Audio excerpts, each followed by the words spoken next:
Hey guys, what's going on? It's your boy Roliver Queen. I hope you guys are doing well. Hope you guys are doing good. And as you can see here, I have some illustrious homies with me. We're here to talk about Mighty Morphin Power Rangers issue 100. So we'll just go around. Dr. Ben, please introduce yourself, my friend. Hello. I am Dr. Ben. I am a real doctor and also a big comic book fan. I'm very happy to be here and talk about Power Rangers. All right, Cosmic Ranger, you're up. Hey guys, Gabe here, Cosmic Ranger on all socials. Your unofficial gay Morphin Master. Hey. What's up, guys? All right, and the nerd named Mark. Go right ahead, man. Mark, I'm a nerd, not a doctor, but played all the trauma centers on the Wii, so video game doctor. Oh, you're good. XS rank. We're good. Oh, on all of them. Yeah. Dr. Derek Styles, A+. I love that game. Awesome. So thank you, all of you, for being here. I know everybody has very differing schedules, so the fact that this is happening without a hitch on top of that is amazing. So guys, let's jump right in, man. So Wednesday, Mighty Morphin issue 100 dropped. It was Ryan Parrott's final issue on the series. So let's get started with initial thoughts. Oh yeah, actually, yeah. Let's show these off. Yeah, I didn't have time to go to the shop. I got the 1 in 50 and 100 held off, so I'm gonna have to. Gabe's is Mine's missing. put away. Yeah, it's okay. It's okay. It's fine. It's okay. I got. We'll fix it in post. I brought too many props for tonight. You know. There you go. Mine's in let's there go. somewhere. Yeah. Yeah. So let's start, man. So initial thoughts. Whoever wants to go first, let's go. I thought it was great. It's not my favorite issue ever, probably.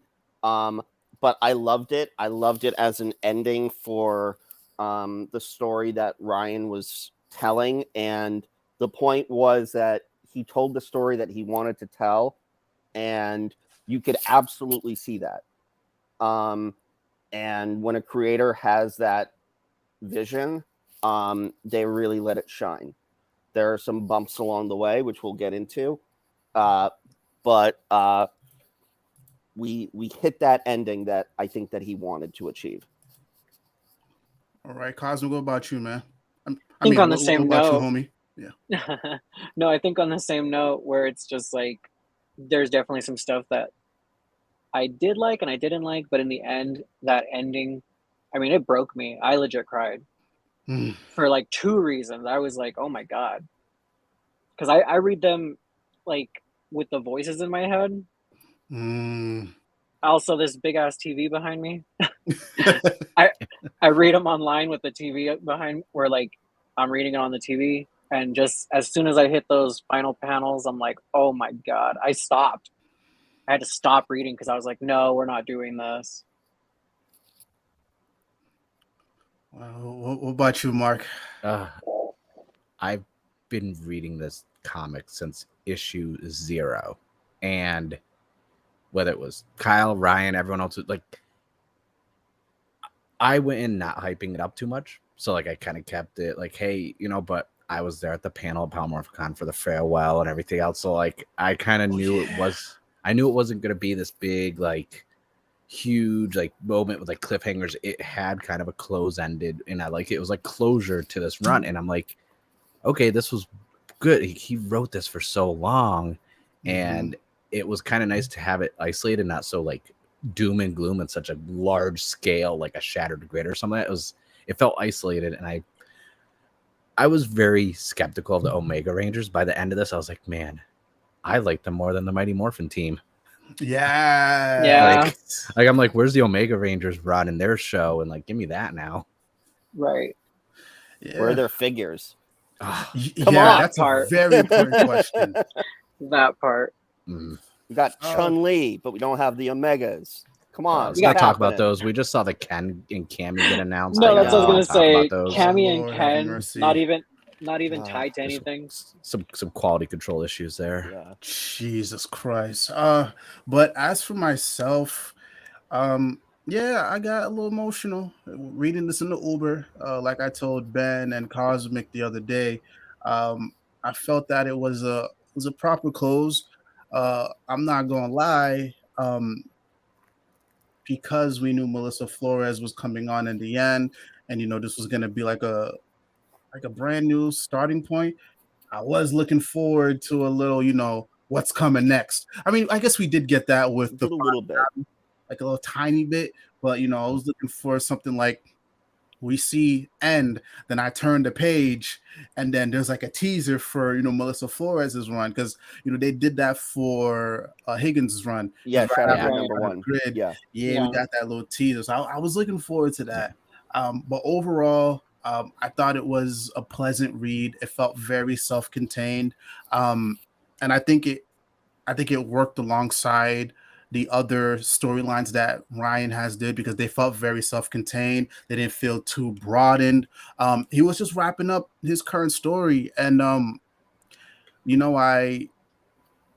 yeah, like I said, same thing. There's little bumps in the road here, here and there. And also, by the way, guys, we're going full spoiler. Like, just Okay. a heads Yeah, up. we're not If you doing haven't this read right it, yet. Yeah. I mean, I was just like, You can't talk about it without going full Yeah. spoiler. yeah. Yeah. So we're going full spoilers. So crazy enough, me and Ben had an interaction with Eric Berry. Um, I had no idea until like when I reread it for like the second or third time that Trini was the Red Ranger. And to my defense, right? to, that was a funny moment for me too. to my defense, when I first read it, it was in the Uber. I was like speed reading it because I was on my way to work. And the second time I read it, I was like half asleep because it was a long day. So it wasn't until the third time I was like, oh, okay. Let me paint a picture for you. Okay, go ahead. All right. Little Benny got up at 5 a.m. to go take the train to work, and I was at my job, and I'm doing a study, and we're like basically swabbing kids' mouths to see if they have COVID antibodies and stuff. Very like high intense and stuff like that. You're going into offices, this, that, and the other thing, and all that. And then like in between patients, I'm just like scrolling through Twitter, and I see Eric. He's talking about like how somebody, I guess on Ranger Board, was like pissing and moaning about female Red Ranger, and I'm like, oh, okay, I guess that happens. And like for me, spoilers, it's whatever. Like Yeah. and I love Eric, and so it's like whatever. Like Eric's my bro. And I was just like, all right, I have to read this book or else more's going to come out. And I read an online copy. I knew I was going to get my hard copy the next day, but I read an online copy. And I'm at that point, I guess I was looking for the female Omega Red. Okay. And so like when I saw that, what's the name of the? See, that's the problem, and this goes into my issues with the issue. What's the name of that alien? Kovar? Kavor? Yeah. Kevor? Kevor. I think it's Kevor. I'm pretty sure it's Kevor. I'm thinking like, oh, okay, so Kevor is the new Omega Red. It didn't register in my brain. Same. And I thought like, oh, I guess that means that Kevor is female. I didn't realize that. And then maybe an hour passed. And I went back on Twitter and I'm like, oh, wait a minute. No, Trini's the red. Oh, that makes more sense. Okay, so Kevor is now the yellow Omega. Right. Yeah, it all kind of came very fast. Yeah. And it's not necessarily a reveal that really like Trini being red. Great, A+. Good. And it happened before. Yeah. And It happened before. Yeah. And like so there was precedence for it, and like it made sense for her to become the Red Ranger. But this alien that we don't really like none of us on the call could even remember the name of this character. Yeah. Look, if it worked for some people, great. It didn't work for me. I don't know who this character is. And this speaks actually to a larger, more global issue of the book. I'm sorry if I'm hijacking you, Ro. Go. This is what we're here for. Look, I've said it on our reviews with Eric. This book desperately needs a recap page. Oh, it definitely does. This book, this is a big problem for Boom. Boom's Power Ranger lines, where like you turn the last page and it should say next issue is blah blah blah blah blah. Because unless I'm constantly on the internet, I knew that the Death Ranger book was going to be in between 99 and 100. But like the general public doesn't know that. Yeah. No, I didn't even know that until I looked it up. There. And I get all of them. I didn't even know that. Right. I thought it was like the unlimited side, which is side stuff. Right. And so like, look, I think that ties in with the need for this book. And I don't know how Boom's other books are structured, but I think that Boom needs to really take a page out of the Marvel and DC of it all and be like, hey, let's pretend that people don't have the issues burned in their brain after reading it once. Yeah. Because I sure as hell do not. And I read a lot of Boom. Go ahead, Mark. Mm-hmm. And they structure like Power Rangers is the only one that's like you have to like keep on top of. Like I get something is killing the children, little monsters. I get a lot like Once in Future stuff. I get a lot of Boom comics. And Power Rangers is tough to follow, especially when they did the split for Mighty Morphin and Power Rangers. That's right. Because it was almost, at first, I thought it was going to be like a Go-Go in Mighty Morphin situation, two separate entities, but then they kept kind of trickling over into each other, and that's what kind of keeps it up, because it's like, okay, unless you're getting the legacy numbered comics, you won't know off the top of your head which one, you'll lose track. Right. And they don't do recaps. A lot of the other Boom stuff, they don't do recaps, but they're not also putting out two coinciding issues constantly. Yeah. So like all their stuff is not as like large scale as Power Rangers has been. They're a lot more smaller, isolated stories. So a lot of their other stuff is easy to follow. But yeah, Power Rangers is the only one where it's like last time we did the live stream, I was like, yeah, I just bulk read like 5 or 6 beforehand because I forgot. Yeah, like what was going on. I'm really curious to see how Boom like takes a look at this whole experiment of splitting the book and seeing like how that sort of affected things in terms of the readers. Like, did it work? Like, I don't know. And I hope I'm not the odd one out in feeling this way. It doesn't sound like I am. But like, there were definitely some times where I'd have to bulk read as well. Yeah. Like there was a time where I completely forgot about the entire group of the Horrid or whatever was back before Altarian War. The parts that really are memorable, and this is to Ryan's strength, he can make them extremely memorable. Like following the narrative thread of the issues that Jason has back at home and how he can't be there, like that is an easy enough to follow thread. But some things are not. Yeah. And that can make reading the book a little bit frustrating. It's something that I hope that they move forward. Yeah. Also, we got some comments in the chat. So we got Revan. Thank you, Revan, for popping through. Revan said, my biggest / only real issue is that I feel like this 100 issue gave us very little idea on what's next. If I wouldn't know there was a new team coming, I'd be afraid the comic would be canceled. Yeah. It's a fair concern. Yeah. It's a solid ending to where you don't know if it's going to continue. I mean, if it got canceled, I'd be sad, but at the same time, it's like, hey, we got a complete story. I think we got a complete story. I mean, look, the only thing that tipped us off that things are continuing is that it's Power Rangers, number one, and number two, that the Ultra Gold Omega Zord said like, I'm going to return someday, and blah blah blah blah blah, and so they're still a threat. I mean, also. To their defense, I I think they marketed issue 100 a little better because they did also say like, hey, this is gonna be a starting point for the series going forward. And we got the news that Melissa Flores was gonna be the new writer. So to their defense, I think they've been a lot better at it since way back then, because I had a lot of issues with you got your trailer. Things. You got your trailer. I got the trailer. Yeah, we got the trailer. Yeah. That was we nice. talked about it, right? There was no trailers. There's been no marketing whatsoever since Shattered Grid for this series. Yeah. Yeah.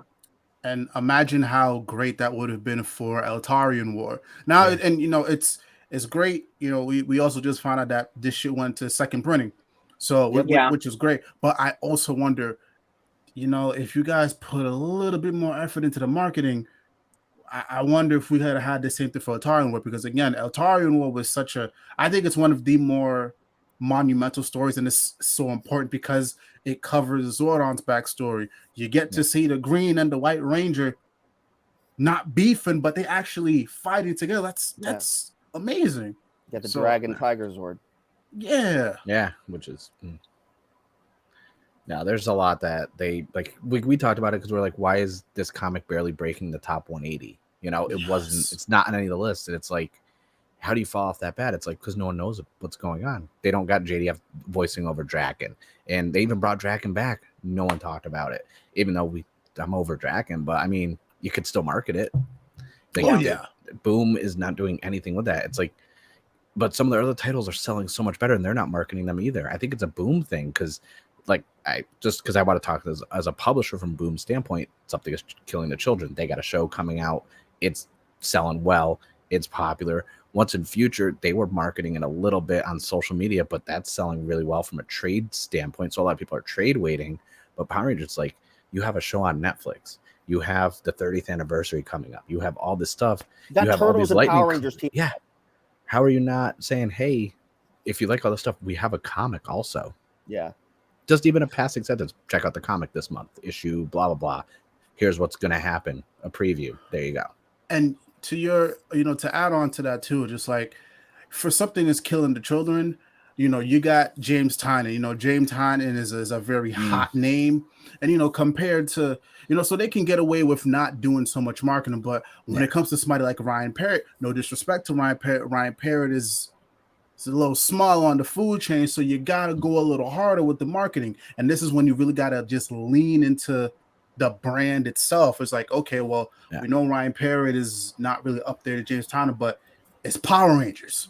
Power Rangers has a TV show. Power Rangers has this. Power Rangers, like, toys. Easy way for you guys to just like tangible push it products. Yeah, to say it's like, Ryan, you need the brand to promote it. Whereas with something that's killing children, it's a new IP. No one knows about it. No source material. So you use the writer to build it up. But Power Rangers, I can go write it right now, and people are like, who's this? No one cares, but it's Power Rangers. Like, market as Power Rangers. Don't market as me. Market as Power Rangers. Do you think that this is a Boom thing, a Hasbro thing, or a little bit of both? It's a Hasbro thing. It's Hasbro on my point. Yeah, it's also a Boom thing, but like it's a Hasbro thing where like Power Rangers official Twitter does not tweet out when a comic comes out. No. Yeah. And that is a problem. I don't. Yeah, it's a problem. I mean, also, if it was me, I put some money in and have the actors even tweet like, "Hey, Walter Jones is tweeting. Want to see what my Omega Ranger's doing in this new issue of Power Rangers?" I was just about to say that we have so many people on speed dial from the cast. David Fielding, Zordon, would love to do it. Would love to just do a little clip. Yeah. And say, Rangers, this is coming. Read this. Can you imagine him voicing a trailer for the Eltarian War? That would have been exactly. They should have done it. Easy bag. How much would it cost? Yeah. Not much. Literally, basically almost nothing. Yeah. These actors love the franchise to a certain extent. Where doing a voice clip means nothing to them. Yeah. No, and again, I hope that they're sitting down in a room and they're addressing everything, or maybe they're paying. So hopefully somebody pays attention to this. I'm gonna try to spam this as much as I can, online. But again, because now we're in a case where you got another writer who's who's also not well known. I know the fandom loves them. I know people love Melissa Flores. Yeah. I was just listening to the Ranger Command Power Hour episode with Melissa and Eric. So there's obviously Great a love episode. there. Yeah, it was But really good.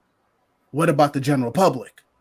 That's the main thing. Like, does the general public know who Melissa Flores is? I know that Lucky is kind of building up some steam in the streets. Oh, But it's not there good. yet. I just got my issue 1. Oh. It's good. It's good. I need to read it. But it's not I need there to read yet. it too. No, it's That's not the there. point. But the thing is, what I learned, like I went to the Massiveverse PMC panel. Yeah. Like they've got the fan base. So her getting on Power Rangers at the same time as Dead Lucky coming out with Kyle and Ryan doing all the Massiveverse stuff. Like her name's like it's gonna be also she's writing this. So it's like kind of like a marriage of holding hands. Yeah, it's 2 different publishers, Image and Boom, but from a writer standpoint, this is gonna bolster people maybe checking out with her, and with her 101, her talking about how this is a new era starting for the comic. We finally have a pickup point for new fans to jump in, because one thing we talked about before, Ro, was this is not pick up and read friendly. You have to already be invested in it or trade weight, and that's why Go-Go was so much. I enjoyed Go-Go a lot for a while more than Mighty Morphin, because it was like Cena Grace was writing it as like slice of life, daily life of Power Rangers. Yeah. And you can't always have this universe scale to it. Like Angel Grove, here's some monsters, they grow big, get in your Zords. Like here's some conflict, keep it small for a while to bring in new readers. And I would be okay if they did the bigger stuff as like a solo trade, not multiple issues like they did with the Soul of the Dragon and this and that. Like they don't need to always put them in the issues. I guess that's what we were talking about the other day too, where every event has been world ending. Yep. So it's like, how do you continue to one-up yourself with another world-ending threat? Dude, they're running out of them, honestly. Yeah. Well, I thought the Imperials, or the Imperials, or however you guys pronounce it. Yeah. I thought that was like the end-all, be-all, honestly, for world enders. It really felt that way, right? Like, because, they did that experimental thing with the covers and the whole build-up and everything like that. It kind of felt like they went away with a whimper.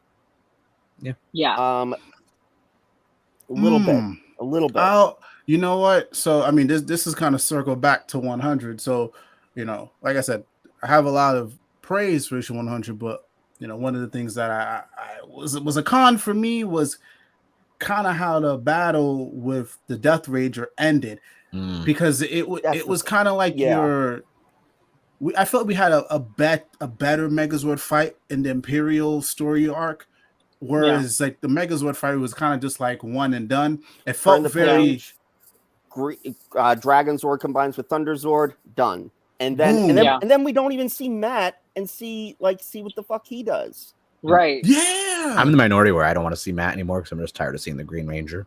Like, and that's fine. That's fine. I mean, I like Matt as a character. And it's one of those few things where I'm like, man, like he's a good character, but we don't need a 7 Ranger team. Then take him out of the equation. That's my thing. If you know what, we're not going to use him, take him out. Yeah. I'm gonna be honest with you guys.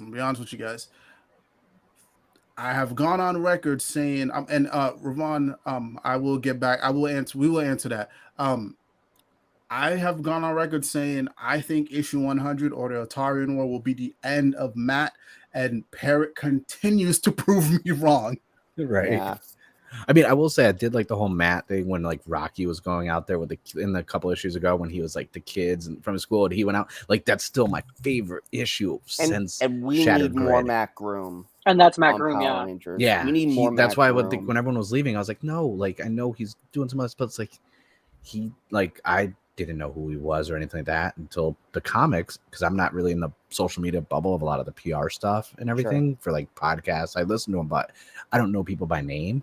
And then I was reading his writing. I was like, man, what else is he writing? Because this is good.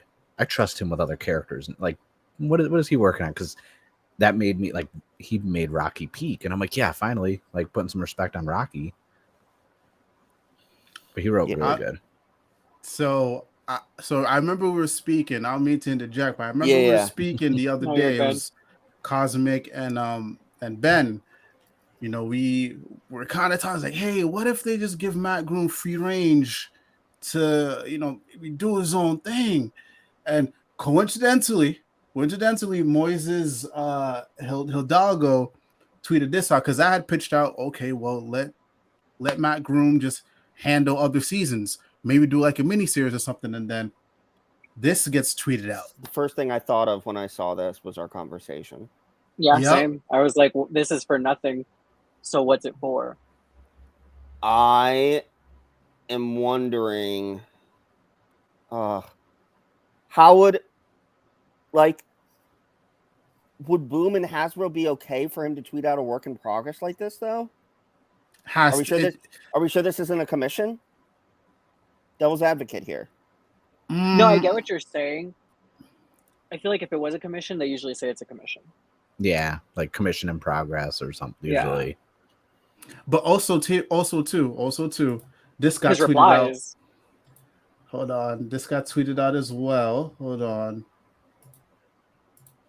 This got tweeted out also. Oh, I didn't so see that. something is I coming. haven't seen that one. I have not seen that one. That's funny. Okay. So Finster 5, interesting. Okay. What if this is a continuation of the Draken New Dawn stuff then? oh hell no. Hell no. Hell no. Nah. My heart. No. Listen, they want me to keep buying issues. They need to not do that. Because now you're showing Finster 5. Finster 5 is only alive in that timeline. It's true. Well, we're talking about the comics. Screw it. I'm gonna be honest. Drake and New Dawn was one of the weakest Boom comics I've read. You haven't read Universe. Okay, well, that's true. I was gonna say, I was like, wait. At least with Draken New Dawn, both were bad. The first couple issues were okay. They were, and then the ending, I don't know. It was the ending that I was very mad about. It was a stopgap. That's what it was. It was because that's when I can't. Let me see. I want to word this correctly. We were still in one series. We were still on one main monthly book, and we needed a set. But we were done with Go-Go. So we were done with Go-Go. That's what it was. We were done. It was a stopgap. And I don't think it was a very good stopgap. But like Cosmic said, it started off great. I saw the potential, but the ending was just like, it was just like, hey, we got to wrap this up. This second book is coming out. However you want to end it. And that was so lackluster. Like, I was looking forward to Ranger Slayer coming back. I really kind of wanted to see what Drake and Universe would look like with the Spear Red Ranger running around. Like it was very cheesy. This is very cheesy is what I'm trying to say. Yeah. But I don't know. But here's the other thing too. Kyle has gone on record to say that he had been developing a coinless show for Saban Hasbro, or Saban, I think before Hasbro acquired. Yeah, it was during the transition year. Yeah. And actually Kyle had mentioned it to me at New York Comic Con one year. Before he posted it on Twitter. But like this I think is the after effect of that also. But not a great one. Yeah, I mean, we've seen examples of what happens when another writer takes over somebody else's work that was originally tended for that one person. Yeah. So, I mean, what if this is just me throwing this out there? What if this is Melissa Flores or Matt Groom picking up the crumbs from that coinless series that was supposed to happen? Because I don't think it's going to be a TV show or whatever, but I can definitely see like a mini series. Years. This was years ago. It was supposed to be a TV show. It was like 2017. Yes. To 2018. Yeah. Like it was actually in development, and then they pulled the plug when they were selling the franchise. which severely pissed off JDF and Kyle Higgins. Yeah, Of course. yes. But That was a domino effect that led us to the Legend of the White Dragon. But if we're fast forwarding to Oish. now, and if we're taking a look at these new images that are works in progress by Hidalgo, I don't know.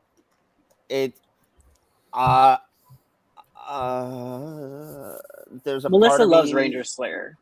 So Melissa I'm loves throwing that Ranger out there. Slayer. Yeah, Yeah. I'm throwing that out there. Ranger Yeah. Slayer has, also, I believe one of the alternative kind of covers for like 102 or 103 is a Ranger Slayer cover, which doesn't mean anything, but Yeah, but isn't Ranger Slayer done? Like her power sets are gone, right? If I'm not mistaken. during that last thing where they like broke all the coins, yeah. They'll find a I way. mean, it's Power Rangers. I shouldn't harp It's the on Morphin everybody will get grid. their powers Something's back. there, so Yeah. A Morphin Master did it, so yeah. Look, I mean, the other thing too is Hidalgo's not on the main book anymore. Yeah. So whatever it's going to be, it's probably going to be some sort of mini. Could be a 5-issue run. It could be a trade paper. Could be anything. I don't know. Or it could be it could just be backups. fun.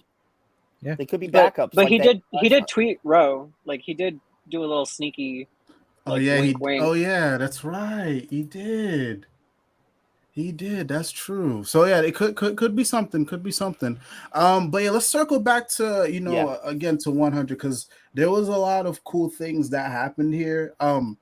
One of my theories was something was going to happen to the Omega Rangers and something was going to happen to Jason. My initial theory was the Omega Rangers were going to lose their powers, and then Zach and Trini were going to go off somewhere, and Jason was going to go back home to deal with his stuff, and then we'd see him pop up again in Zeo. So a variation of that happened. So yeah. Zach and Trini are still around. They're still the Omega Rangers, and we have I keep forgetting his name. So that's a thing. But I'm gonna Jason, find it. yeah, I'll remember it eventually. But Jason, his connection to the morphing grid has been severed, which means is like, hey, I can't morph, and Trini and Zach are just like, go be with your dad. Perfect way to set up for Zeo. I think So- I think that's exactly what they're doing. We don't need Jason to come back right now, or even at all. We could just say, go off, do your own thing, return when you're Zeo Gold. Yeah, everything Perfect. involving Jason in issue 100 was my favorite part of issue 100. Yes, Oh, same yes. Going here. through the memories and realizing it wasn't real, and then the voicemail and everything. I was like, okay, this was good. Like that was all my favorite part. Besides, a new Megazord form. Other than that, that's what I'm gonna remember from this issue. Yeah. The way that they bounced around between like artists for that whole Jason sequence was Oh my god, amazing. it was I think incredible. Some of it was good. The majority of it was really cool. I don't know if it really worked when we got to Miguel Mercado and we got the hyper realistic painting. That was my of favorite Jason. one. Really? Yeah, that was my mine too. favorite I one. like that. the I want punching that. one, but seeing like Jason in real life, I don't think it really worked after the previous page looked different. I don't know. Maybe I'm That wrong. was literally my favorite one. Okay. Well, I know nothing. the reason why I liked it is because one, it's so great to see a lot of these artists come back. Like, Yeah. man, I miss Daniele on the book. So Yeah. that was a treat. But the hyper realistic thing worked for me because I don't know, it's been a while since I've seen stuff like that in comics. So shout out to who again, I'm very bad Miguel with the names. Mercado. Shout out to Miguel Mercado because that was amazing. And then I think bouncing around between the artists as well gave each phase of the travel a different look. Yeah, it felt So real that's what different. I like. I feel like that's something I would see in a movie. It's like, oh, we're bouncing around here, we're bouncing around here, we're bouncing around here, and then we all circle back to the original art. So again, I'm happy I got to see my faves come back. And it's a nice way to give that continuity, even the coloring as well. Like it's like they brought everybody back that was involved with the book in some way, shape, or form. Only person missing was Dan Mora, but I let that slide because Dan Mora got his own thing going on. I let that slide, but damn near everybody who's worked on the series was here, and that's a feat for me.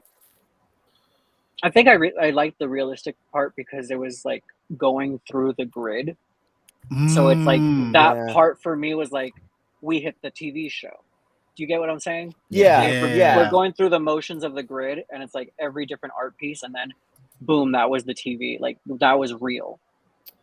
You changed me. That was for it me. Works. It works for me now. I caved. Yeah, because when I saw that, I was like, wow. Like it just looks so real that I was taken back. I was like, this is incredible. And it's because my mind worked like that, where it's like they're going through there's different ways in terms of transitioning to different artists in these milestone issues. For example, Rose's favorite superhero, Spider-Man.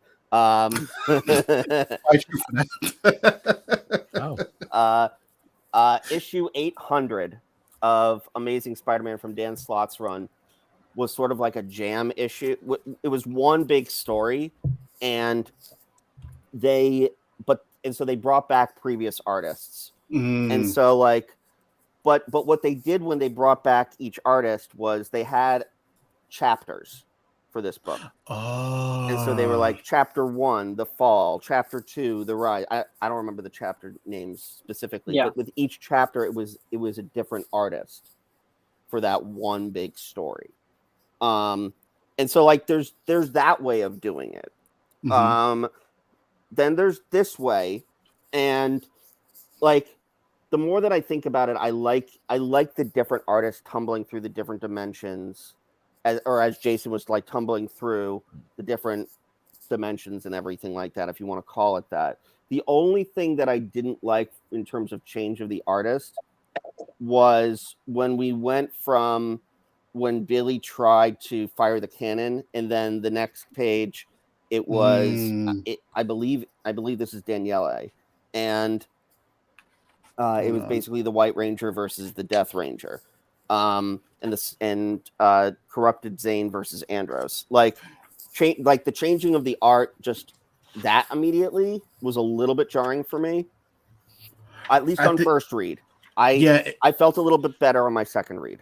Okay, I see what you're saying. It's Marco Renna. It is Renna. Okay. Yeah. I it goes see. from like I see this what you're rough saying. texture into like this like soft cartoon. The stylized look. Yeah.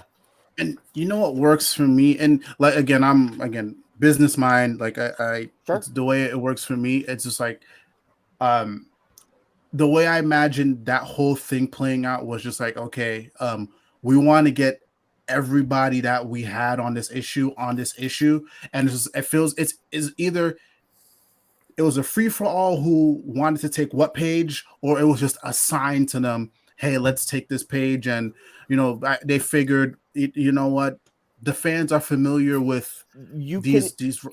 You see what I'm saying? Yeah, but also narratively, you can make an argument that it works because you're splitting up the artists with the different fights, right? So like here's this like really rough fight with Billy and Adam working with the cannons and trying to figure out that whole problem, and then here's Tommy's fight and Andros's fight, and so like you can make look. I'd rather have it than not have it.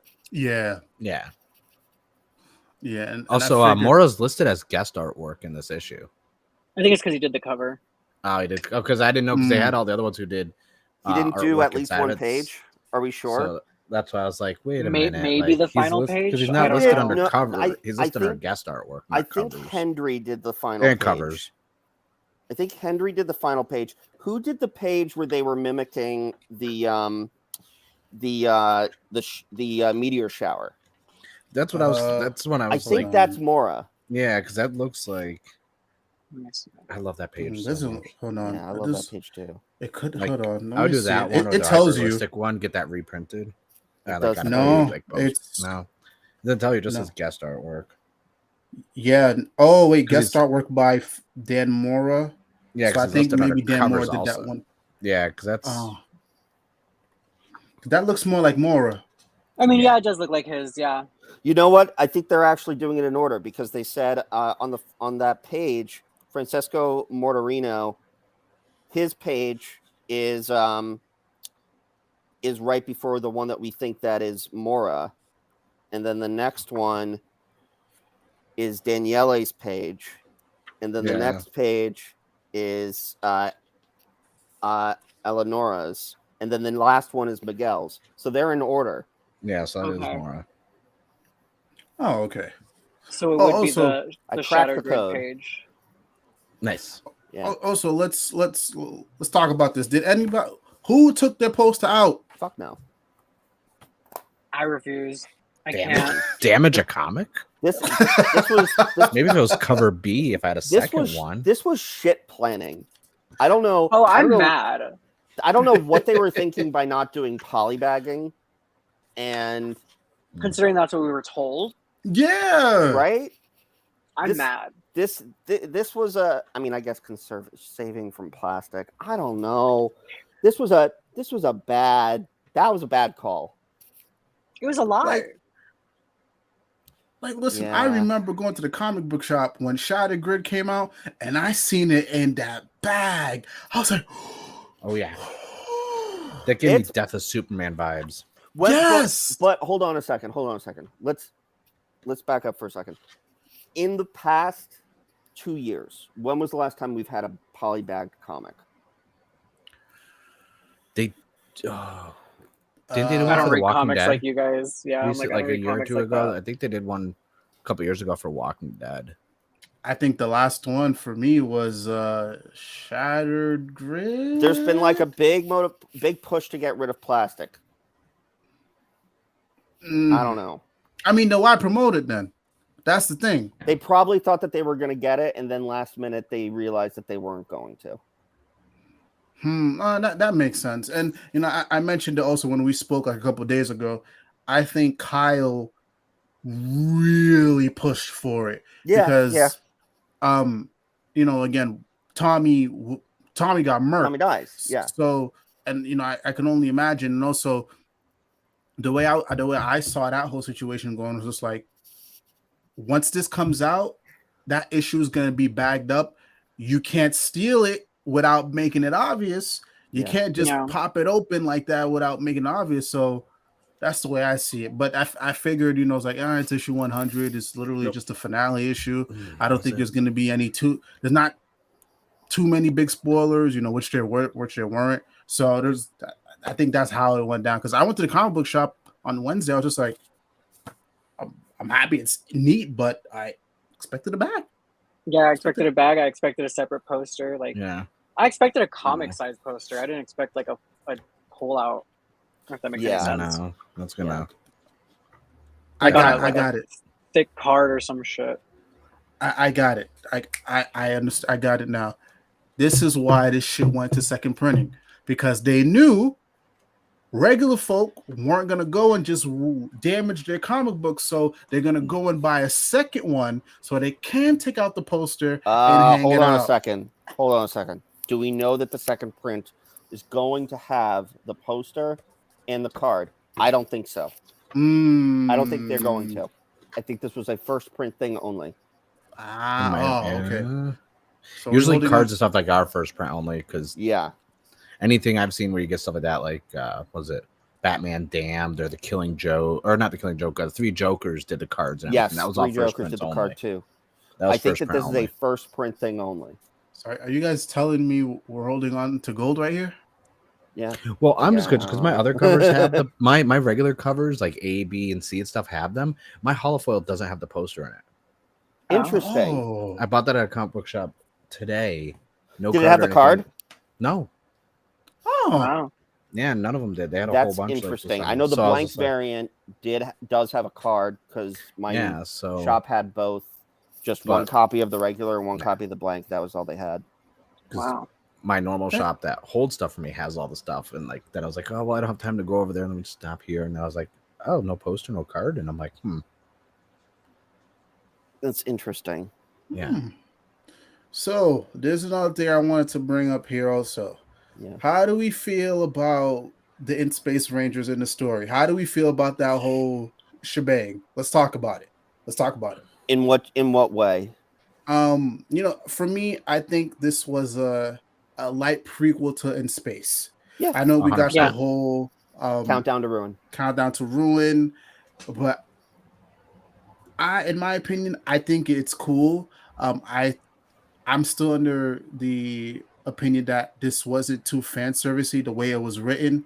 It made sense, and it makes sense that in the actual TV series that Andros really wouldn't speak about an adventure with the Mighty Morphin team. He tried to save his friend once, and he failed. And failed horribly. Yeah. And he doesn't want to go into detail of it, so makes exactly. Yeah. So it makes sense. Like, when I first saw Andros, like, I know a lot of people say, "Oh my God, you're gonna see the In Space Red Ranger." I was like, I don't know about that, guys. I think we're gonna have to wait a while before we see that because now he's dressed in all black. Then you get the side story, just like, well, I don't want to morph because XYZ happened. So the way that whole thing played out was very, very smooth. And then at the end, when they put Zayn in the chronogenic chamber that's powered by morphin energy, nice touch. Yeah, it was really nice. Yes, and that it was Billy who designed it. Great, chef's kiss. Everything about In Space in the main series book worked for me.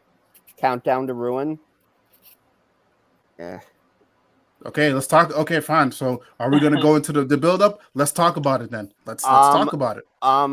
Look, either you don't. Well, let's start here. How do we feel about the story in general for Countdown to Ruin? Let's talk. Let's go based on like the whole grand. The story in general for Countdown to Ruin that Andros was trying to save his friend worked for me. Either you go all the way and you show that they had a relationship, or you don't do it at all. You don't do this wishy-washy. It's horseshit. It's annoying. It's bait. It's gay bait. I am a straight cis male. I have viewed this relationship as two brothers in arms that would do anything for each other, the same way that I viewed Cap and Bucky in the Marvel movies and in the comics. And I personally never viewed them as a romantic relationship. If you are going to show them as a romantic relationship, show it. Don't just do two chibi, like, little stickers holding hands with each other. That's dumb. And if I get hate for that, like, I don't really care. Like, like the way that I think it was handled was ridiculous. The backstage nonsense of how it was handled was ridiculous.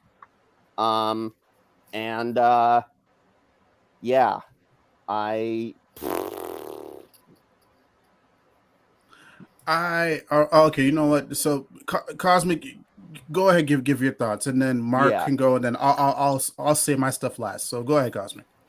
I enjoyed Countdown to Ruin for the most part, except for that same thing where it's like, are they or aren't they? And why do we continue to bait the queer community and not give us official gay rangers? And we're grasping at straws here. And now we have to read into this weird subtext of Andros and Zayn that as a queer kid, I did see when I was little, but that's because, again, we're grasping at straws. We're trying to get any form of representation that we can. We make characters queer because nobody else is doing it. You want to see yourself in the universe that you love. Yeah. It also doesn't help that, like I said, we have like 13 lesbian rangers. It's true. And then like they give you like a hint of, hey, this could be a thing, but they don't tell you, so they're just feeding into that, you pushing the narrative in your head because they're giving you literally all the signs, but they won't say it. we're not asking for like a makeout session. No, like, no, exactly. No, not at all. Like we're asking for like an actual like. Don't make me play mind games on what Marguerite Bennett is thinking this relationship is. I bought the book to read it, not to get into her brain. Yeah. What about Because you, Mark? even in the same book, like, sorry to cut you guys off. No, even in the go, same go, book, go. we got the two moms, like Zayn and Andros's adoptive mothers. They were, and they didn't pitter patter around that. Yeah, exactly. They made because their parents are not main characters. And if they're worried about pissing off fandom or whatever, like, then don't do it. Either don't half-ass something, whole-ass something. Because the motivation is there. Like, I love Zayn. Like, this is why I want to bring him back. Like, that, if that was the true motivation, and it was 100% confirmed, is because he loves him and he wants to be with him, and that's like his man. The implications of this entire Death Ranger story would have been insane. That Andros is doing it because he loves Zayn. Mm-hmm. Or like, now even it's doing it now for it's his friend. Right now it's like, that's my friend or that's my brother and this and that. Which again, the story does work that way. But I'm saying, if you're gonna play with them being a couple, this entire arc would have been an amazing arc to be like, it's because they're a couple. Like, the reason we brought Death Ranger back is because he wants to bring his lover back. You know what I'm saying? Like, this whole thing started because of a weird, twisted relationship that ended up failing, ultimately. And from a motivational standpoint, that works really good in storytelling. It's exactly. People see it as a trope, but when it's done right, it works. I'm in the minority, I guess. I don't really like In Space. I've seen it. I'm just not a fan. I'm not a Zayn or Andros. How dare you? How dare you? I'm old. Hey, that was around time where I was like, I've been watching this show for how long? Like, I loved In Space. Like, I liked In Space when I watched it, and then I rewatched it later on, and I was like, like, it's good. I just season. It's my favorite season. Zio's still my favorite. Like, oh, you know what, man? All is forgiven. All's forgiven. It's the best season. Better than Mighty Morphin. I understand better than why. Mighty Morphin. I understand why Zio is your favorite, and Zio's up there for me. And honestly, like, I'd put. I mean, I've been like a Dino Fury. I'm not gonna lie. I gotta finish season 2. Like, I've been liking that. I was like, I haven't watched a season since like Dino Thunder. Really? Oh, wow. Dino Charge is also a really good standalone season. So I stopped at Lost Galaxy, didn't watch again until Dino Thunder, then didn't watch again until Dino Fury. Oh, so the trend. Wow. There were also a bunch that I skipped. Like, I cannot sit through Mystic Force, cannot sit through Wild. Sorry, I cannot sit through Wild Force. A lot of forces. I don't like Wild Force. I have not watched Jungle Fury, but I know that it's a very beloved season. Me neither.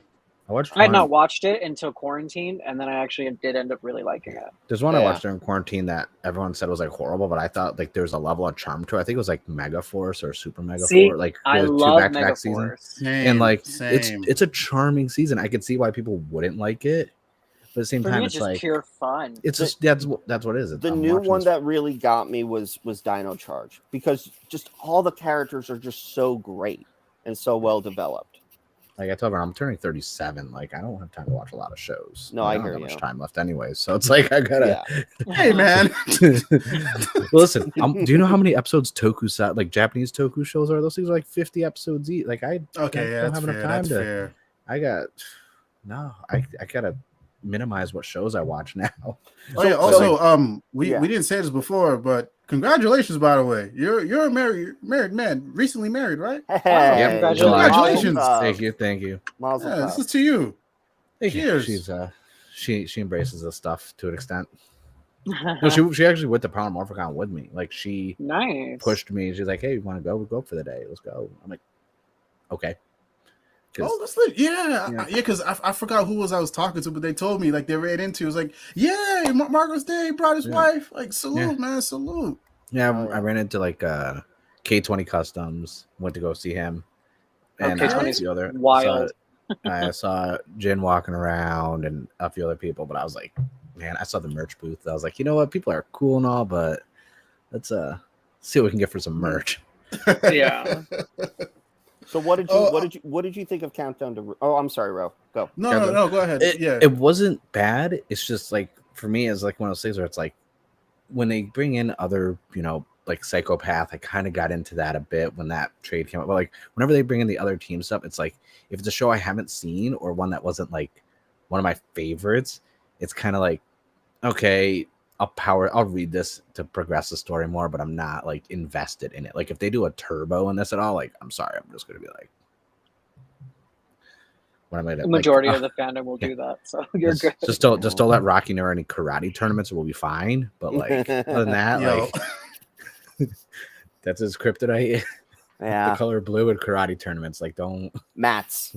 Yeah. Oh, mats definitely. Like no roundhouse kicks, no jumping, spin kick. But like, so if they did certain seasons where it's like not something I was invested in and enjoyed when it comes to the comic book standpoint, it's not white noise. It's just, okay, I'm reading it, I'm comprehending the story, but I'm not going to grasp to it as much because I'm just like, even after this, I still Zayn. Like it wasn't until this issue when I was like, oh man, I'm really enjoying the last couple issues. I'm like, this Zayn and Andro stuff is really intriguing. I was like, why weren't they this good in the show? Like, I don't remember them. I don't remember the show. I don't remember. Like, I might have to rewatch the show again. It's been like I think you need to, brother. Yeah, you need to rewatch it. I've seen the show twice, and I was like, like, just in space. Just that's kind of when I started. The love episode between Zayn and Astronema set the baseline for how I approach relationships. Really? That's why I'm single. You're so funny. Yeah, because it was also tough for me to get into the Psychopath little book they put out because also it was like I don't remember. But Psychopath had its own issues. Yeah, that did have. Psychopath was a mess. I hate the Psychopath. But I do think that Paul Allard did redeem things with the Death Ranger. Yeah, solo. 100%. Death Rangers. That's what it was. That was probably the best Power Rangers Unlimited book. Yeah. We'll circle around back. Yeah, I was like, we'll get back to that one. Yeah. My thing for Countdown to Ruin. Yes. Like I said, full disclosure, guys. Like me, Dr. Ben and Cosmic spoke for like damn near 3 hours the other day. Yeah. Like it was a fun time.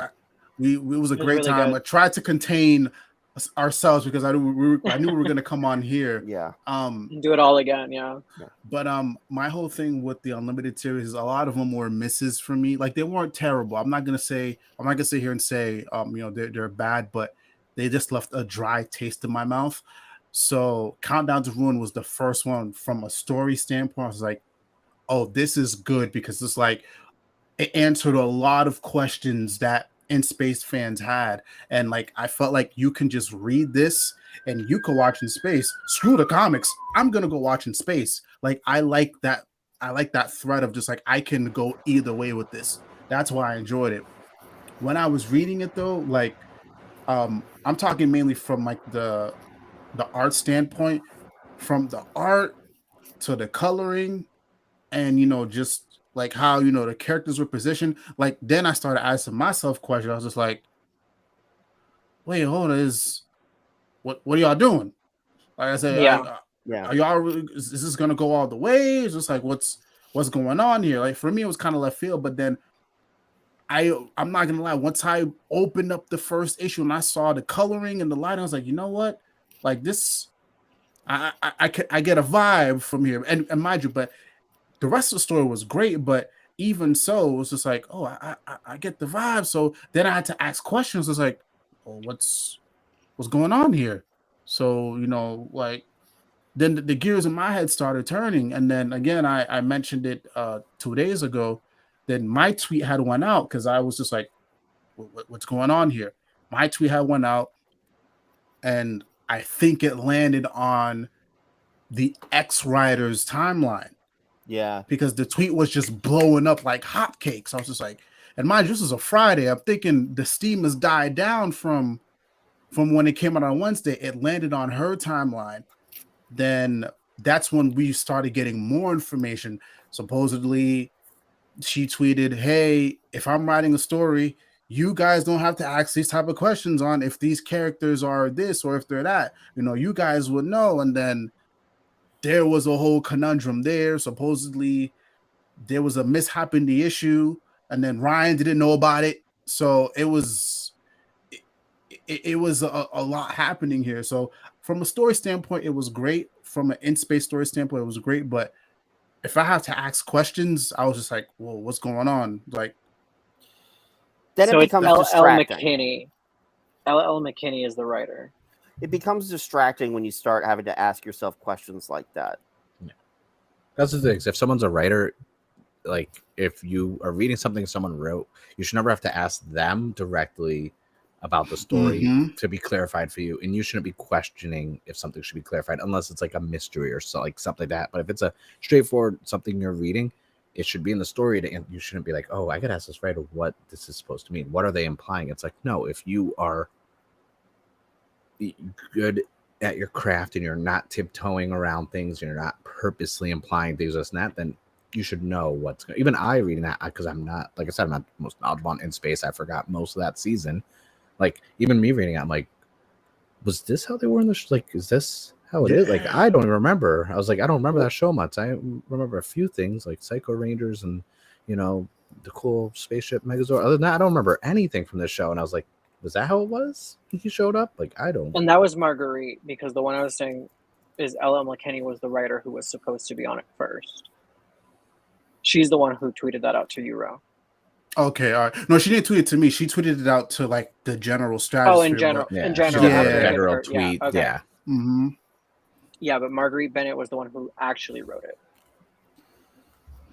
Yeah. So that was, like I said, it was the strongest. It was one out of the two that was the strongest for me, and then we went into Death Ranger, which that's 2 for 2 for me. I think right now how many have they had so far? Like Four? 5? I think it's 4 unlimited, because it's the Astronema one, the Phantom Ranger one, then there's the Countdown to Ruin one, and then there's the Death Ranger one. I don't think that there was a 5th. I thought there was. Universe was the miniseries. Universe miniseries. Yeah, Universe Universe wasn't. Yeah. So it's they 50% for me then. So you got 2 that's good. You got 2 that's And if no, you can't guarantee it, but if Frank Gogol had written Universe, then we probably would have been looking at his Unlimited in a different light, right? And I realize that may be a controversial thing to say. No, it's good. It's fine. But yeah, like fuck it. Like it's like the way that Universe was handled was exceptionally sloppy. I read like 2 of those, and that was it. I didn't even finish it. It's a bad book. Damn. It is. I like the covers. The covers were great. Everything amazing. inside them were terrible. Like the first, not everything. Oh, not every majority. Not majority. Like nothing with the characters was good, and that tells you something. I can't even tell you the names of any of them, and that drives me crazy when I can't tell you the names of any of the main characters. And when I first read it, and I was like, I don't know if I really grasped everything from it. Let me try reading it again. The second time I read it, I wanted to throw it. I had never had that sort of reaction from a comic book that I was extremely excited for, ever. And it's not because I built up any sort of expectation in my head. I was only going off the solicits. Yeah. Instead, I just felt like it was a lot of gobbledygook and a lot of nothing. And my other thing is too, it's like, to an extent, I can see most of the Unlimited series tying into the main line at some point. Yeah. Don't know when. I can't at this point, because they're so far removed from the general comic book timeline. I can't tell you when they're going to implement it. I just know it's going to happen. But I feel like hit with 22. Universe hit with 22. What do you mean? Is that what you're asking? Well, like yeah, the story elements of it hit with exactly. 22. So that because I was just like, well, universe sounds like this isn't gonna go anywhere because I feel like if this was the original plan There was and one Goga was element writing from it, Universe that hit with 22.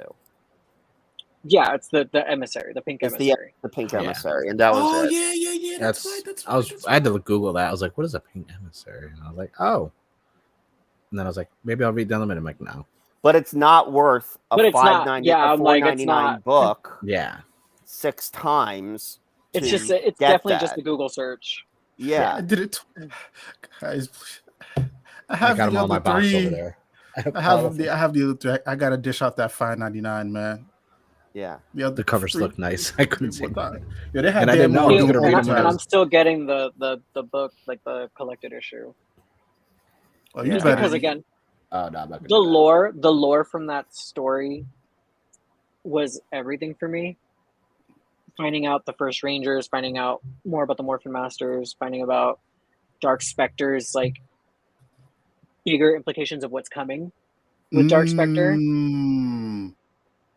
of why he they're wants good this. ideas, but yeah, they're good ideas, but poorly the execution was very sloppy. Oh, Reverend said I didn't enjoy the first issue. I dropped it. Glad it's not just me. No, the first issue I read. I didn't and drop I it though. I just, what the hell? Yeah. Yeah, I think it in a different world, everything that went down when it went down, and we'd be looking at this in a much different light. Yeah. But yeah, I don't know. Like for anything else later on down the line, I can't see it like really affecting things too much. But yeah, speaking of which, let's move on to the Death Ranger story. Let's talk about it. That got this when that first image dropped on the streets was in shambles. I haven't seen the streets in shambles for anything Power Rangers like that in a very long time, and the story delivered. Yeah. Yeah, the general public went crazy. It has been like that since Dragon stabbed Tommy. The only issue I have is that I wish that they revealed him in the mainline book a little bit earlier. I wish they revealed them a little bit earlier. So he had a presence like to build on. Yeah. I get what you mean by that. Like I didn't have an issue with that, but I can see how that would have made it more impactful to have him around a little bit longer, so you could see more of the menacing side and the calculating side of his plan. Yeah. But other than that, like I thought it was very well executed. The issue that Paul Allor did was absolutely exceptional. Seeing their tragic backstory and seeing like what happened with the original Omegas really answered like a big question mark that's kind of been looming for the past 2-3 years since the Omegas have been introduced. Mm-hmm. And who so were they originally? Yeah. Like, look, we've been told over and over that these are ancient primordial powers that came from something or whatever. And normally it's something that like Zordon is able to sort of expand upon, right? But like this time Zordon wasn't really saying too much about the Omegas. And so we had to sort of like really peer back into the past for that. And so I think the way like out of all of these, look, on one hand, the other three Unlimiteds all had baggage from previous seasons and that they had to deal with. This was something a little bit more fresh, but it was also building off of stories and new characters that the seeds had been planted over the past 3 years. So I do have to say that like Paul Allor like really pulled that off. See, and I'll be on the opposite side of that, which I enjoyed it, but I don't know how they became the Omega Rangers. I don't remember their names. I don't remember their names convoluted either. names. Yeah. I don't remember their names either. I just remember Spark, and I'm fine with that. And that like that's good enough for me, honestly. And to be fair, I don't think you're really meant to remember their names. I think the whole point of the story was just to, okay, where did where did the whole essence of the Omega Rangers come from? You know, why are these powers the way they are? Why are they screwed up the way they are? How come they can resurrect things? I think that was the point. Like, if we're comparing my issue with me not remembering the names from Universe versus like the one off issue for Unlimited, the whole purpose of Unlimited was to just establish really that one character.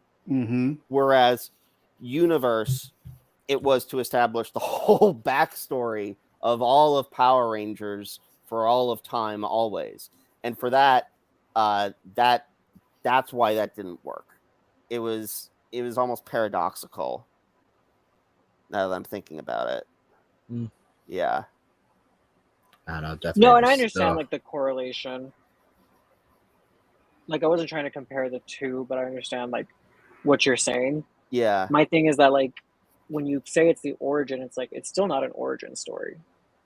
Like there's still stories that we don't know that happened before them, and we don't know if we're ever going to touch them. You get what I'm saying? True. That's true. I think it was more lore and world building of the Omega powers, less of here's how it was created. Here's where this is the seed that started the Omega. Instead it's like key moments of the Omega, like those powers, just so you could at least have enough information to know why this can happen. Like I think that Unlimited issue, the Death Ranger book, achieved the purpose of what that story was trying to do. And that purpose was not to say like here are the origins of the Omega powers.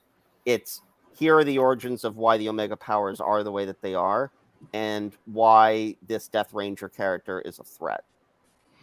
And also, what I was gonna say too is that it's more like I can see where Cosmic is coming from, because if you're looking at it from like let's just say a random comic book person, like a random passerby, you know, you pick this up, and this is literally just like we are just dropping in the middle of these Omega Ranger stories. We don't really have no sort of history about them. We don't know where they came from.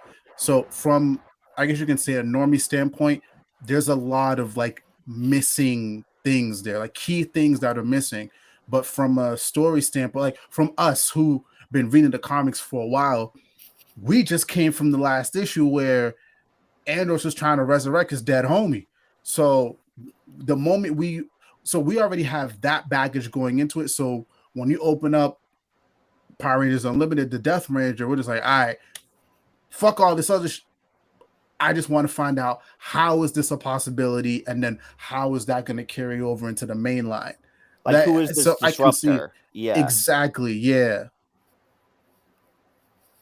So I can see it from like that point of view, and also too, it's just like it's a one shot, and you know the one shots typically don't have that many pages, so the whole thing is like, hey bro, we just bing bang bada boom, get as much information that's pertinent to the story as you can. Don't waste time on little details are not important. It does make me wonder if we are going to get some sort of origin of the Omega powers, and what and what that would look like.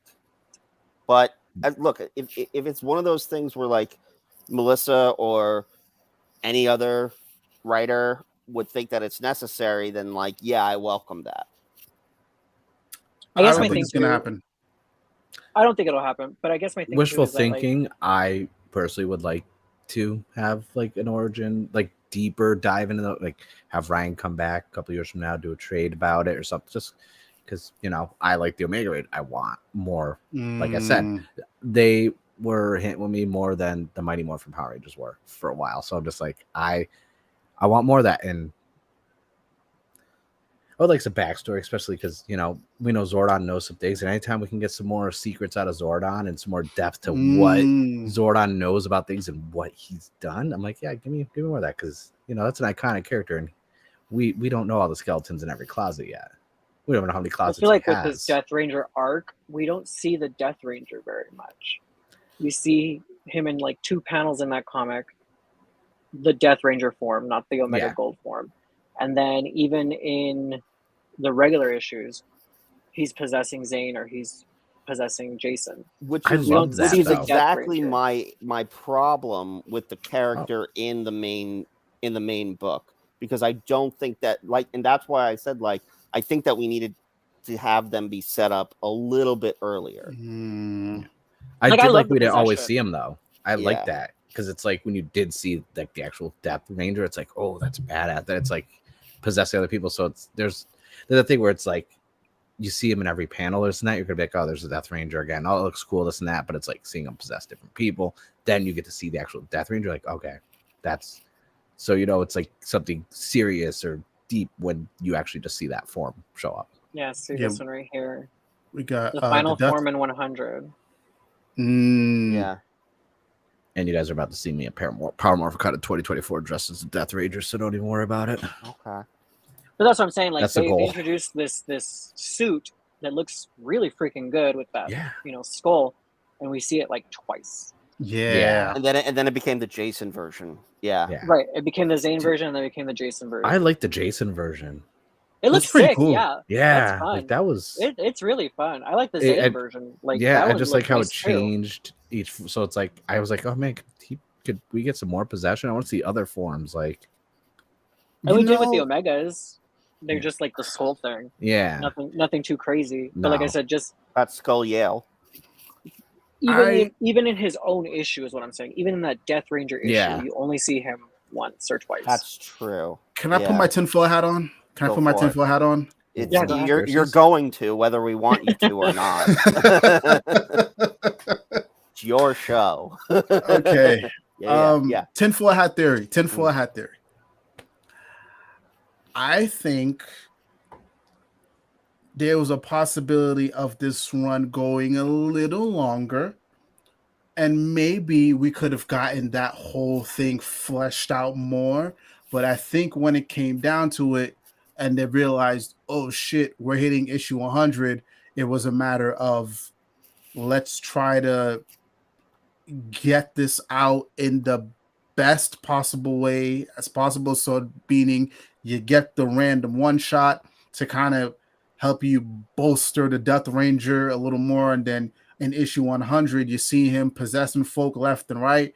So I wonder in another world if we got Parrott just for a little longer, and issue 100 wasn't such a monumental issue to just leave on. I wonder if that would have worked differently. I actually parroted something close to that, no pun intended. Where I thought they didn't, when they pitched all these ideas of the timeline of everything of how they wanted to do the the Eltarian War, then this arc and everything else, they didn't fully properly do the math right that they were doing 2 issues, Power Rangers and Mighty Morphin, so they got to 100 a lot quicker than they expected. So I think Yeah, but they were doing the legacy numbering. No, actually, yeah. no, I I'm was saying, like, but they were still planning it out. So I think they just didn't, or the Atari timing more was got too reversed deep. for that. It was like, we need to get to issue 100, which is why we're doing the 2, which is why we're doing the legacy numbers. It was to get to 100 faster. Yeah, I'm saying getting to 100 faster, but not Yeah, factoring yeah. in the pacing of the story Maybe. to I land mean- on 100. I mean, I don't know. It's hard to say. I think Because with that being said, we could have gotten rid of Matt's little run. Do you get what I'm saying? Because he was like, what, 5 issues? that's what I was just about to say. Like that's the trade-off.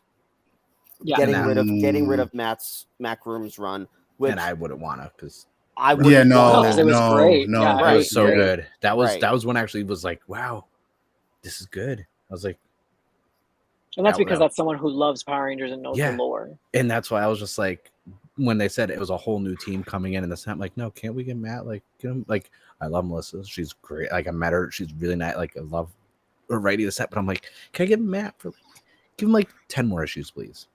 Just Yo, I'm very hopeful that we get Matt for a mini. oh, Yeah. I'm He'll sure come that'll back. happen. I feel like we'll get him back. I think in some he's gonna come capacity, back. Yeah. yeah, I'm gonna make a clip out of this. Matt Groom, if you're listening to this, we need you back, brother. Yeah. We need you back. Yeah, we Like, really do. When I say Boom. that, I'm not trying to take away from Melissa or Ryan, because usually when I I'm not being comparative. We I'm just saying love you. He caught me off guard. Like I said, I didn't know who this was, and then I'm like, this is good. I was like, and Yes! anytime an unknown writer to me, not unknown as in no one else knows, catches me off guard, I'm like, okay, who is this? Let me follow them. Let me see what else they're gonna write, and because I follow writers, not characters. When I Mm. collect But it was comics. also Okay. it was also just right after a major like world threatening event, and Yeah. this felt like more personal. This felt like Yes. this felt, and that's why it was so great, because you got to really like delve into a character that really didn't have Mhm. the backstory expanded upon in the show. I know that Yeah. I remember the I think it was 2020 San Diego Comic-Con at home. Steve Cardenas did go on the panel and said like, hey, you know, during our audition there were all these like notes about like Rocky comes from like a messed up family and like, you know, he has to take care of all these kids. And then Ryan was like, wait, what? And then like Ryan Parrott was basically like, I'm going to write some of this stuff down. Yeah. And like, Mhm. it's great that they incorporated that into the comic. And it's great that they had Matt basically be the voice in terms of like how that looked.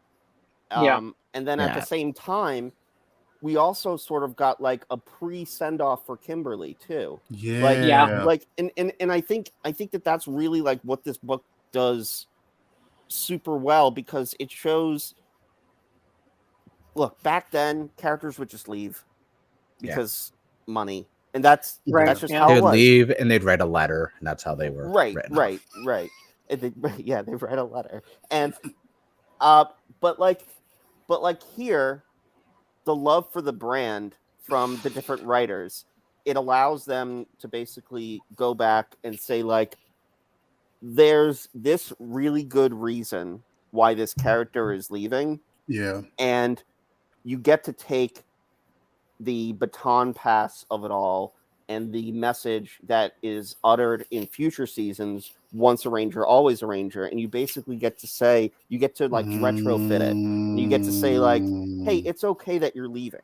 It's okay that you're not done being a ranger forever. You will be back. And Yeah. and so like, I don't know, I really like the way that Matt did things with Kimberly. Oh, that effect. 100%. And Caught me off guard because when they it- were doing like the metallic armor and they were in the thing and all the villains come up, I was like, and in my whole time I was like, okay, what's the end game of this? Yeah, Like, I was like, and then So but it was Kimberly and her realization and everything, and I was like, Gene, I was like, wow.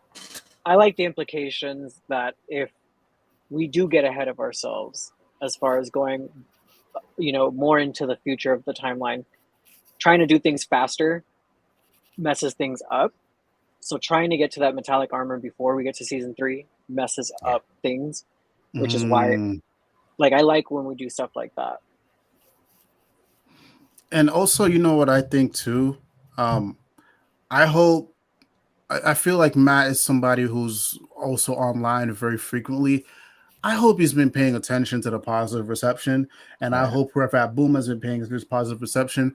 And part of me thinks Melissa's gonna try to rope him in, whether it's a couple more issues of us just doing personal shit, or maybe he gets a couple issues where she does a major storyline and Matt Groom gets to cook a little more. So maybe instead of it just being Melissa, they could co-write. I think it's a matter of time. It's a matter of time, and it's a matter of finding the right story.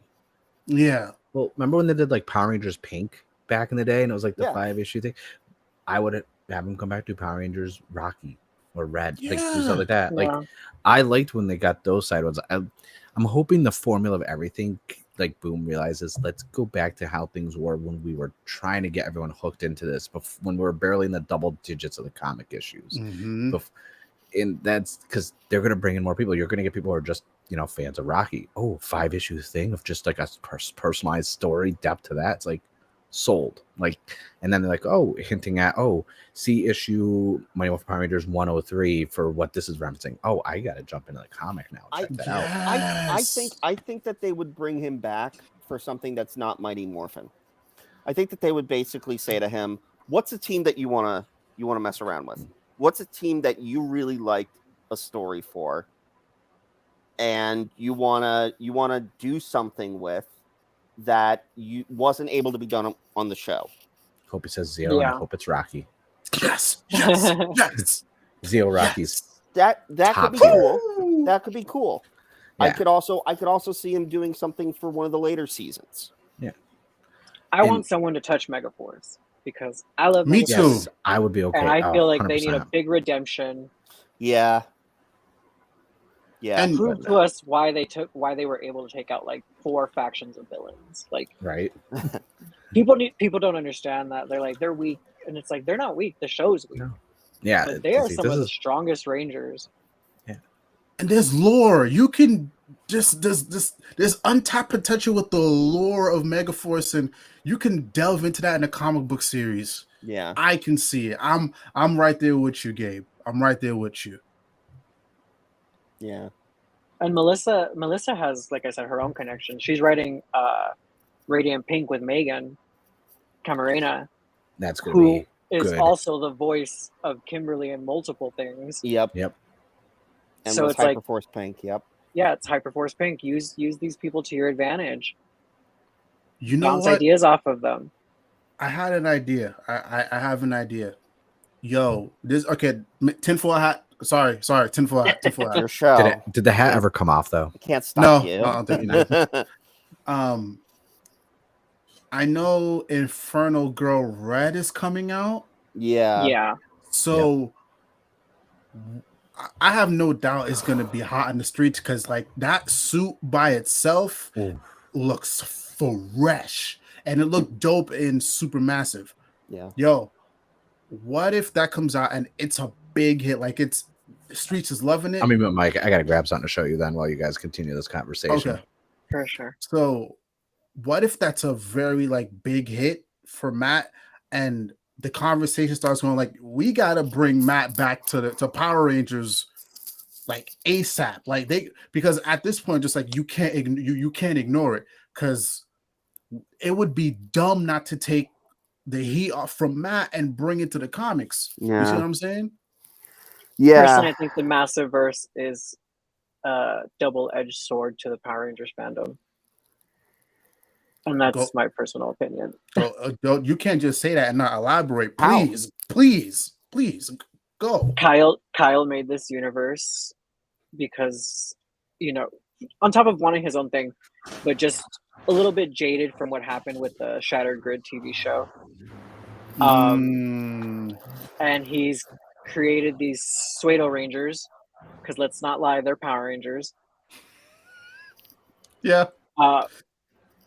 Comes in and steals Ryan. Not steals, but gets Ryan, gets Matt Groom, gets, you know, now Melissa. Oh, cool. You got the signed one. Yeah. That's nice. But then from their panel, because they were talking about, you know, Inferno Girl, Reddit, and Dead Lucky, and I was like, those suits are so nice.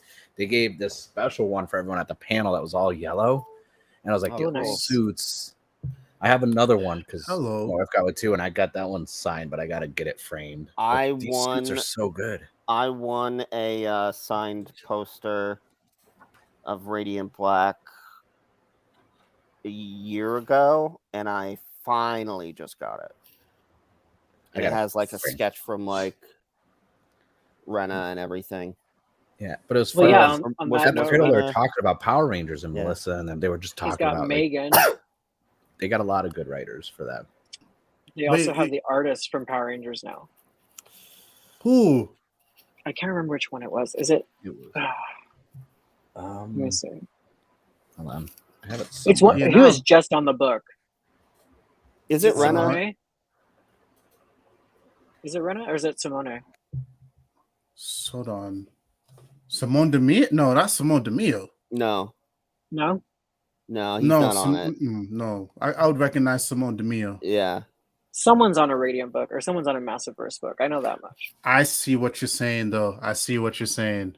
You got what I'm saying? Francisco? Is it Francisco? I don't know. Okay. Sometimes I just talk. But I know that I literally have a someone's short box of all my most recent, so I have them all down here. So I'm like, which one is it?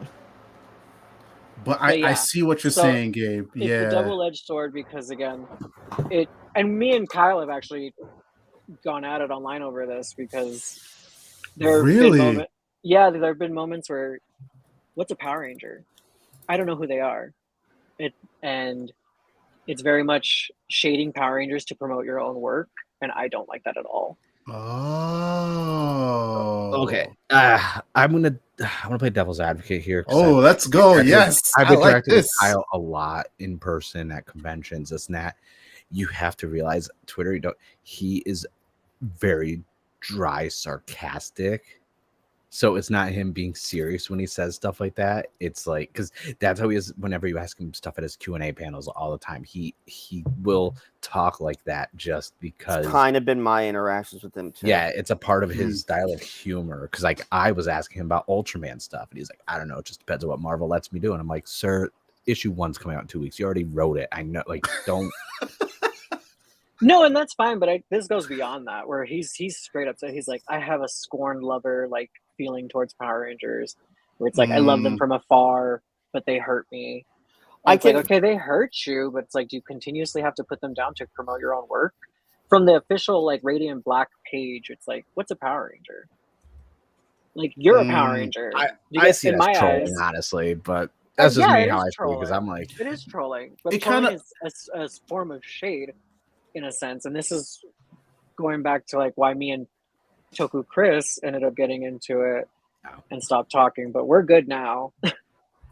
The way I see it, he reminds me a little bit of how Chip Zdarsky is online. It's very sarcastic. Like he doesn't have any ill.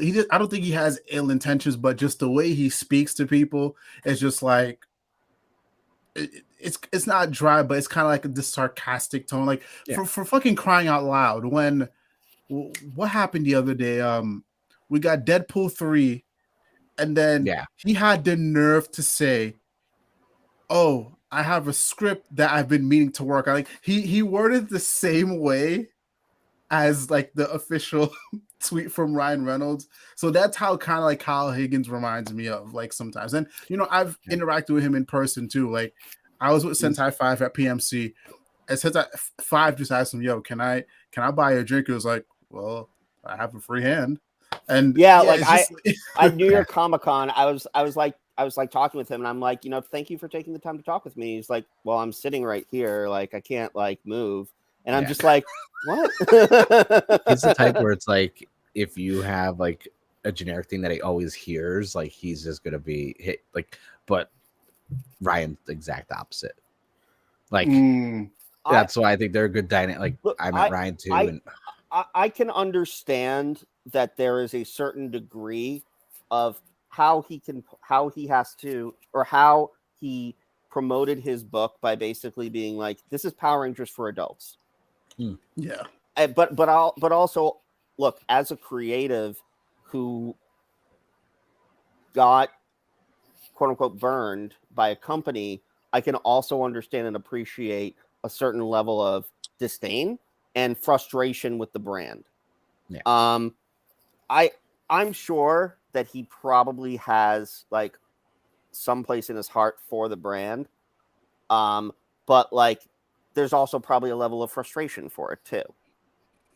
And I don't think again, you can be scorned as all you want, but let's keep it a fat fucking stack. I love Kyle. I love his work, but Power Rangers put him on the map. Like that Shattered Grid story put him on the map. And he knows it. He knows it too. And because he look, he has in his home, like, a statue of like Draken's like helmet and everything, like he loves Power Rangers. Does he want to work for Power Rangers again? No. And also too, I was gonna say this also, like I can also see a bit of the frustration too, because I'm pretty sure it's common knowledge that, bro, his Nightwing run got like severely fucked over back at DC. Like Forever Evil came through, like his run started off very well, and then the whole line got hijacked by Forever Evil, and then they canceled his run, and then they snatched Dick from under him, and then it got taken to Tom Taylor, who did an amazing Grayson run. So, and then I think that was kind of it for him with the big two. He did, and then Power Rangers comes along, and you thinking, oh, this was like an indie thing. You know what I'm saying? Okay, cool. Let me bust my chops. And that's what he did. He built himself up in the whole behind the scenes thing with Hasbro. So I can understand if he's disgruntled with a lot of the comic book like the whole comic book scene in general. Like homie hasn't had a good track record. I think Power Rangers was better, but still, like imagine the royalties you'd be getting from a show. Imagine the bag. Yeah. You'd be sad. Well, that was part of the problem too. He wanted royalties from Draken, the character, and Bandai Hasbro was like, or Saban Hasbro was like, no, it's not an original character. You're fusing two of ours to make one. Like it's not like it's ours. You made a character for us. We own it. It's a kit bash. Sorry. Yeah, you don't get to own it. You don't get to get anything from it. And I know that he was frustrated with that. There was something that came out about that. Yeah, but to dive in more to what Rose said, also he also with Power Rangers built Boom up. Yeah. And like Boom would not be where they are right now without Power Rangers. What issue 0 and 1 came out in 2015, so it's been 7 years. Like Boom was relatively small. They didn't really have any other pieces. I think they did like Firefly, but that wasn't really doing anything. They had a few other like originals, but then once Power Rangers picked up, Boom was getting crossovers with DC, Power Rangers and Justice League, Power Rangers and Ninja Turtles, Power Rangers and Godzilla. Like all the domino effect of him, you know, and let's face it, they probably weren't on his ass a lot when he first started the comics. They're like, oh yeah, Power Ranger comic, you know, it's done before, it didn't really do well. But now, if you put that much care into building up a world and basically building up a publisher, I'd be a little salty too. Like, right, and I don't want to discredit him at all. No, you're not. I don't even think you are discrediting him. I think it's just, I guess I can kind of justify why he feels this way. I mean, he's working with Marvel right now, and I just realized Matt's writing Ultraman with Kyle. Yeah, so Matt's also the writer on that, and I just realized that's where I read his other stuff. But that also takes me back to my original comment, was that like Kyle's taking everybody. Yeah. Oh no, 100%. He's even got Melissa on his team. Oh yeah. That's why I'm okay with that. It's very hard to continue, or I don't see him taking everyone. I mean, look, I think he finds people who know how to write and love the lore and love this IP, and letting them, because Melissa even said at the panel, the reason why, you know, she loves Power Rangers, but with Dead Lucky, she has the freedom to take what she loves about Power Rangers and not have a glass ceiling to follow the already established brand, and she can take what she loves about it and modify it and tell her story and not have to worry about lore, pre-established characters, and upsetting fans. The way I see it is truly a collective of friends that were united by this one brand, and like sometimes those friends are going to dip back into the brand that united them. Sometimes they're going to separate from it. Sometimes they're going to go back to, like, I prefer thinking of it like that, and that they have this blank canvas of the Massiveverse too now, right? Yeah. And they can maybe like work on something together, and maybe even think like, oh, this wouldn't work in the Massiveverse, but we all came up with this idea together.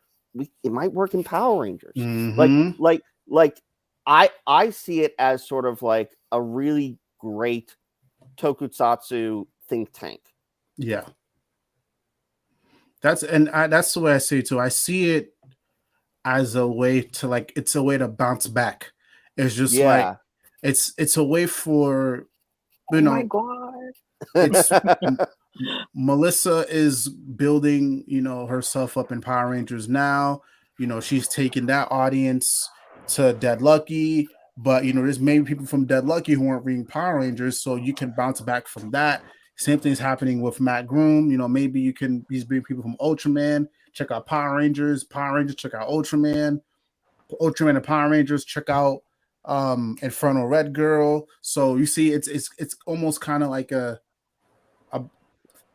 like firing off on all cylinders in a way. That's the way I see it. And you can see that like Kyle has like a lot of plans for the Massiveverse.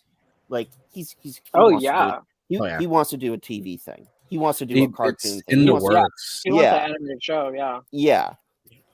So and which more power to him. I like being along for the ride. I like starting off a character this way. Like, I'm not gonna say that I'm not a fan of Radiant Black. I'm not gonna say that I'm not a fan of Kyle or this and that.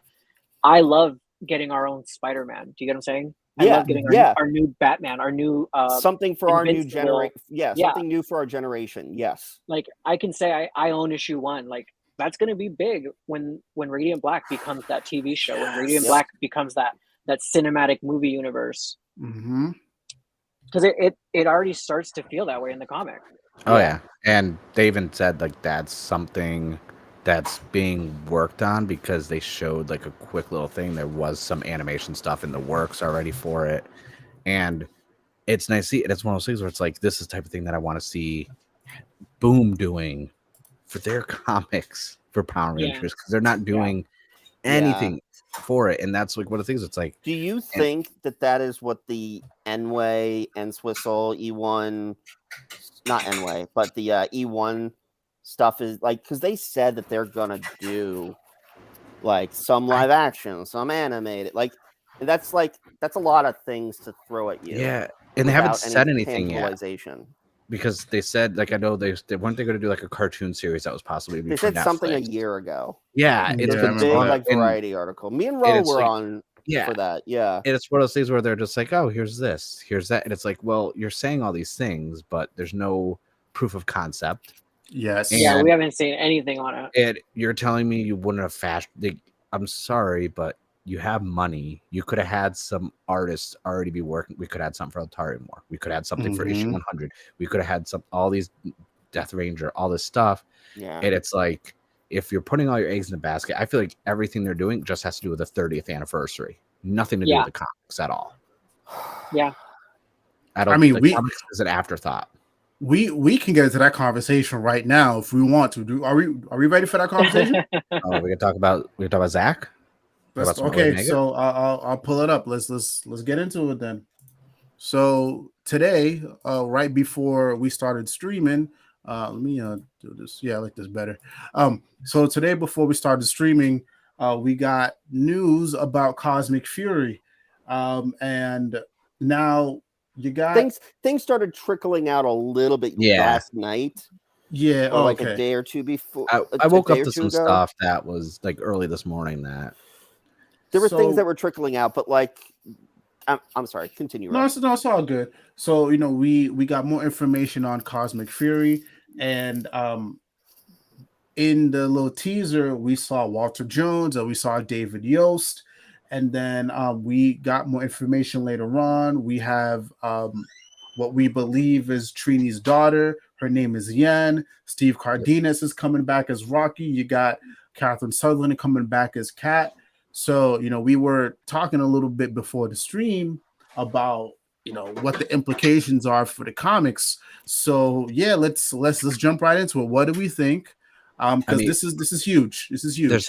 There's another thing that was announced that also makes my like tinfoil hat theory work even more. We're getting Alien Ranger stuff next year also. Oh yeah. So that also feeds into my how David Yost plays into Cosmic Fury. The figurines for Alien Ranger. Okay. Yeah, so the Lightning Collection figures. Why would they all of a sudden give us Alien Rangers if there wasn't going to be something with Cosmic Fury with David Yost in space? I was like, makes sense. Then we have, why would specifically Walter Jones? It's like, well, he's an Omega Ranger. And after reading issue 100 and then seeing the announcement, like, who's like the Austin St. John situation aside, it's like he's no longer an Omega Ranger, so he doesn't need to be in space. Yeah. And it saves continuity for Zeo to be saved, even though he showed up, in previous other seasons. But it's like from those two confirmed people alone, it makes sense. And then the end side of things, like, well, we don't know how that's going to imply like implications of that, but just from those two confirmed actors, that makes the most sense. Because now this new generation of kids are gonna be like, oh, that's the guy from the original Power Rangers. Why is he in space? Oh, Alien Rangers? All of a sudden, the Alien Rangers merch is at the same time. Why would they start selling Alien Rangers merch unless we didn't see some Alien Rangers in Cosmic Fury? Yeah, and the way they announced it too, that's definitely like a 5-pack. Yeah, so like, there's no all the things line up where I'm like, this makes perfect sense. Two of the Rangers that, from a show canon standpoint and a comic book canon standpoint, that are in space are now in the new space season. I could be reading into it. I mean, they could just show up and be like, Billy could be like, "Oh, I found a new communicator." Like, I could be completely wrong. I mean, think Walter Jones could be teaching dancing in Mars or something for all I know. But you know why I'm giving your theory a lot more credence is because, again, Dino Fury, the current season, the Morphin Masters, they took that right from the comics. Like they took how, as you could say, big the characters have gotten in the comics, and they implemented them in a way that's cool. If I'm not mistaken, one of the spoilers that was being thrown around was just like one of those. I think one of the Morphin Masters are responsible for some of the major crossovers or some like the major reveals in Power Rangers. So they're already doing that whole they thing. basically where were they're like, responsible for like every major like story arc. Yeah, everything that's unexplained is thanks to the Green Morphin Master. So like the Legendary War, Mhm. The whole Dino battle for Beast Morphers. Good connection, yeah. So that's why I'm just like, it could work. I think that we're not going to see an Omega suit. I don't think we're going to see an Omega suit. I think what we'll hear is Zach saying that he's been on adventures. Yeah, which is a red unfortunate. herring. Yeah, like that's going to be the Mighty Morphin suits, unfortunately. I think it like, but it's expected, right? This is 30th anniversary. Yeah, of course you put them in the Mighty Morphin suits. Yeah. Yeah. Right? That's then what it's you not the do. first time someone's got through different suits. Look at freaking Johnny Gabash's character. He went through multiple suits before. JDF's done it, this, that. So I wouldn't be surprised if they did something as a nod to the Omega Ranger at least. But that's what I was gonna say. All these people have adventures. potential to be Omegas. The only one that seems off is Cat because we don't have an Omega Pink, but definitely could make an Omega Pink. But we don't need Cat to even be in space, right? I mean, if you look at we already know she's married. But at this point in the timeline, she's married, right? Yeah, she's with Tommy. Okay, so they can basically be like, we need a Pink Ranger. Bloop, bloop, warp her up into space or whatever. I'm a play super tinfoil hat. What if because Rocky's there and JDF's not signed on? What if they got divorced and she's with Rocky now? Hey, just I like because she realized that's the true leader right there. Can't because of Soul of the Dragon. Yeah, I was like, that's okay. Do we count that as canon though? Yeah, it's canon. That's canon. Yeah. That's canon. Yeah. Never mind then. Wishful thinking. So Soul of the Dragon, Psychopath, and Sins of the Future are considered in show canon. Okay. See, I wasn't sure if all of them. Psychopath makes sense. Soul of Dragon. I gotta reread that again because Psychopath creates issues though because then you have the story of Psycho Green. Oh yeah. Which is the 1969 Rangers and stuff like that. So it's still crazy, but they consider that to be in show canon. Yo, PR T Pro Kitchen. I think this is K20. That's K20. Yeah. Salute. Thank you for popping in the stream, man. Much appreciated. Yeah, but and seeing this announcement with the 30th, it makes me realize, yes, there's gonna be a hype for Mighty Morphin Power Rangers, which also feeds into my theory that we're gonna be sticking with Mighty Morphin as the team going into the next long run of the comic book also. They're not going to jump up to zero yet. They're not going to. We're going to go a whole nother probably minimum 50 issues of. Yeah, but what do you mean by MMPR? Just regular Power Rangers, not Zeo, not. Yeah, but not Ninja. I could see that. Let's talk about it. I would like that because I'm over the Thunder Megazord. Shit's ugly. We've been doing this for like I said, this comic's been running almost 7 years now, not longer. I just want to see the next. Iteration, the pacing of this comic right now from a power standpoint. Yes, I love all these big arcs and everything, but it's like get to the Ninjetti. Get to we talked a little. I don't think that we're ever going to see Zeo in the comics in the main line because they're not iconic as Morphin. I hate to ruin your birthday cake. Oh here. No, I understand 100%. But yeah, but Ninja I can kind of see. Yeah, because. And we talked, Ro, you and I kind of were on that with Eric, and we talked a little bit how cool would it be to do a green Ninjetti, right? How cool would it be to have, right? I know. I'm like, ugh. Let me. I don't know. Okay, let me. All right. Because a lot of the fandom has a problem with continuing the Mighty Morphin colors in every team that doesn't have Mighty Morphin colors. Sure. So like getting a Psycho Green, getting a Squadron Black and stuff like that, creating Mighty Morphin colors creates an issue where it's like, why can't they be a purple Ranger or an orange Ranger or something different? Why does it have to continue to be Mighty Morphin colors? Well, And I they get tried because they're the an iconic. But they also tried doing an experimental thing with Beyond the Grid, and Yeah. that didn't work. And I mean, I desperately wanted that to work. I mean, here's the the writing thing. is why it didn't work. The writing is why it didn't work. Yeah, The the writing, team up and everything else was good. The art was good. I Yeah, I was gonna was say Remy and I was Ari champion for it. are fan favorites. Sure, absolutely. the But that story was supposed to be longer, I'm pretty sure. Yeah. Oh yeah, I got cut and It then the writer abruptly changed it like towards the felt end. weird. Yeah. here's Yeah, my Ro. whole thing. I had said Is it. this another tinfoil hat? No. I think it's the same thing I told you two when we were speaking 2 days ago. Mhm. I'm gonna Like- mute myself real quick, but Go ahead. go on. This is what I said to Ben and Gabe the other day.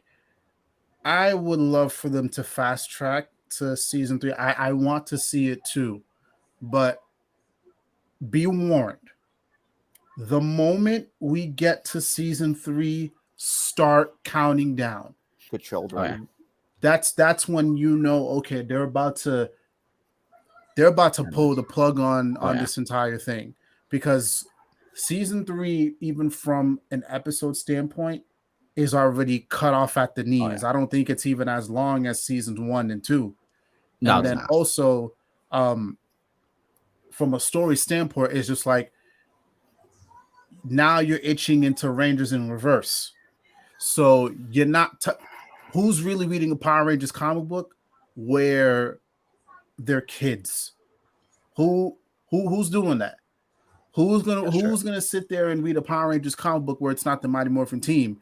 Yes, maybe the fans would check it out, but even then, from a fan standpoint, if I'm not mistaken, a lot of people aren't really rocking with the Alien Rangers like that. Like that's still a. So it's not my counter argument, but my thing is, no one's really like.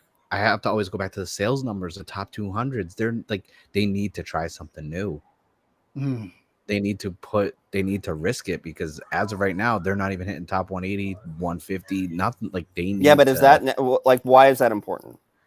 Well, sales, that means the comic's not selling, which means it's more Yeah. easily going to be canceled. Like if like DC or Marvel have like a Batman or something that's like not in the top 200, you better believe within the next 2 or 3 episodes it's but done. isn't it Issues is selling done. though? We're getting to second Well- printings and stuff. well, yeah. right? What This 100 is selling. is It's a key 100 issue. is Key 100 is issues a are. key issue. Yeah, and then I think the last time a series had went, I think the last time a book had went to second or third printing was Mighty Morphin. Well, obviously Shattered Grid. I'm pretty sure that had like multiple Oh, yeah. printings. I That was think a the fifth. reveal of Zed as, I think that one, the one that Dan Mora drew. That was second. The That was second, Zophram. because it had a variant cover for the second printing. Yeah, so that went to second printing. And then Mighty Morphin 50 went into like I think like third printing. That was a hot one in the streets. But 50 was banging. Then just to give you an idea, a mhm. couple years ago when the first Shazam movie came out, DC redid Shazam over. Good run. Around issue 6 or 7, it wasn't in the top 200 anymore. They delayed printing it for like 2-3 months. All of a sudden, we that got was a issue Jeff 8. Johns thing, bro. Jeff Johns Yeah, just couldn't get but- shit out on time. Yeah, But once it got to like 9, like when it wasn't selling good, everyone thought it got canceled because nothing came out for a while, and then they kind of changed direction again. Like when issues aren't, they look at this top 200, they look at the sales number, they look at the buzz behind it, and it's not the people who read its fault. Like I said, Boom isn't promoting these stuff. But if this was it Mighty Morphin Power Ranger that wasn't even on the top 200 in June, wasn't even the top 200, and there's reprints, It was Power Rangers second because printings people of don't stuff know that were passing it, and it it's was like Power Rangers that wasn't there because they don't know that they're two separate books. yeah, and It's that's just what hurt Mighty them Morphin. also. But Yeah. if Boom is looking at their things, they're like, okay, what's making us money right now? Something Killed the Children, One's Future, Little Monsters. Oh, issue 3's out. Jeff Lemire is doing great writing this. Oh, it's in the top 80. That's good. Mighty Morphin and Power Rangers. One's at 186, the other one's not in the top 200. Like, it was like, are we still public? Like, what do we have to gain from this? Should we cut our losses? Those are conversations that actually happen when their books aren't in the top 200. Not just Power Rangers, any publisher, when they see a book not in the top 200, something that's been around long enough and was making them money, and all of a sudden there's a dip in viewership and readership, they're gonna be like, why is it dipping? What can we change? Should we just stop it? Or should we bring in new people? Boom have that power though? And I only ask this as they're an indie or still considered an indie brand. I don't think do they have the power? Well, that's what I'm asking. Do they have that power to do what DC and Marvel do and cut one of their 7 or 8 stories? How many stories does Boom have? They have a lot now. They have quite a bit, and also what I've seen is if something isn't doing particularly well, I think Power Rangers gets a little bit more leeway because, again, we've had instances where the series has stayed afloat via multiple printings of an issue, maybe an arc. So I think that's what's helping it stay afloat a little bit. But, you had something like Buffy. Buffy didn't even make it to 50 issues. That was the one that launched right around the time when Power Rangers launched. They weren't afraid to cut that shit off at the knees. And Angel, they cut that too. And they cut Angel off. Like once Hill left that book, the sales had dipped, and then you're out of here, buddy. I think Power Rangers has been the saving grace is you get the couple key issues here and there, but overall, it's not selling. It's hovering. Too well. Yeah, it's hovering. So I think that's why we can circle back to the conversation of, Boom needs to do a lot to tell folk that this book is out, because I look at the reviews. These books are not bad. These books are in the 8.5, 9.0. These are great ratings. The people just don't know the shit is out.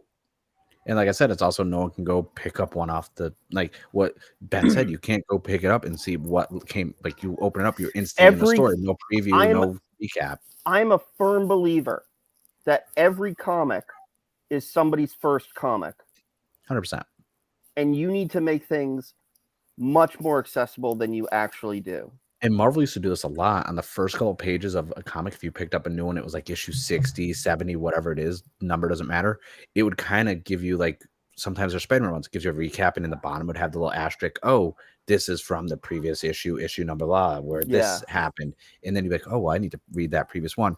Power Rangers is a TV show. You know what you could do? The first page is previously on, Power Rangers right at the top. And then just have one page of just a recap. And you know what I think also, too?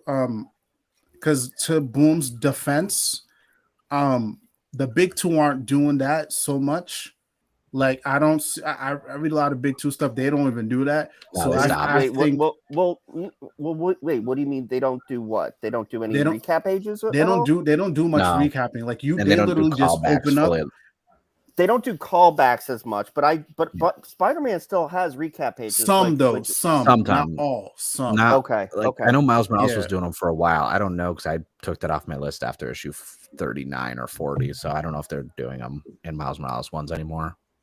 But yeah, only some do, but they don't do it often. And again, I figure maybe it's an issue of, just like, okay, well, the economy, just like that's an extra page, whatever. I don't know, but I think it's worth it for Power Rangers, especially for issue 100. I think for a milestone issue like this, you could have had like one page, just like, hey, previously on Power Rangers or previously on this entire run. Yeah. This is what happened. Boom, boom, boom. Okay, enjoy. Shit, I would have even preferred if Ryan Parrott had a little letter. He was going to get one. I thought they were give him one. I wish they did. Yeah, to not even have like a goodbye letter.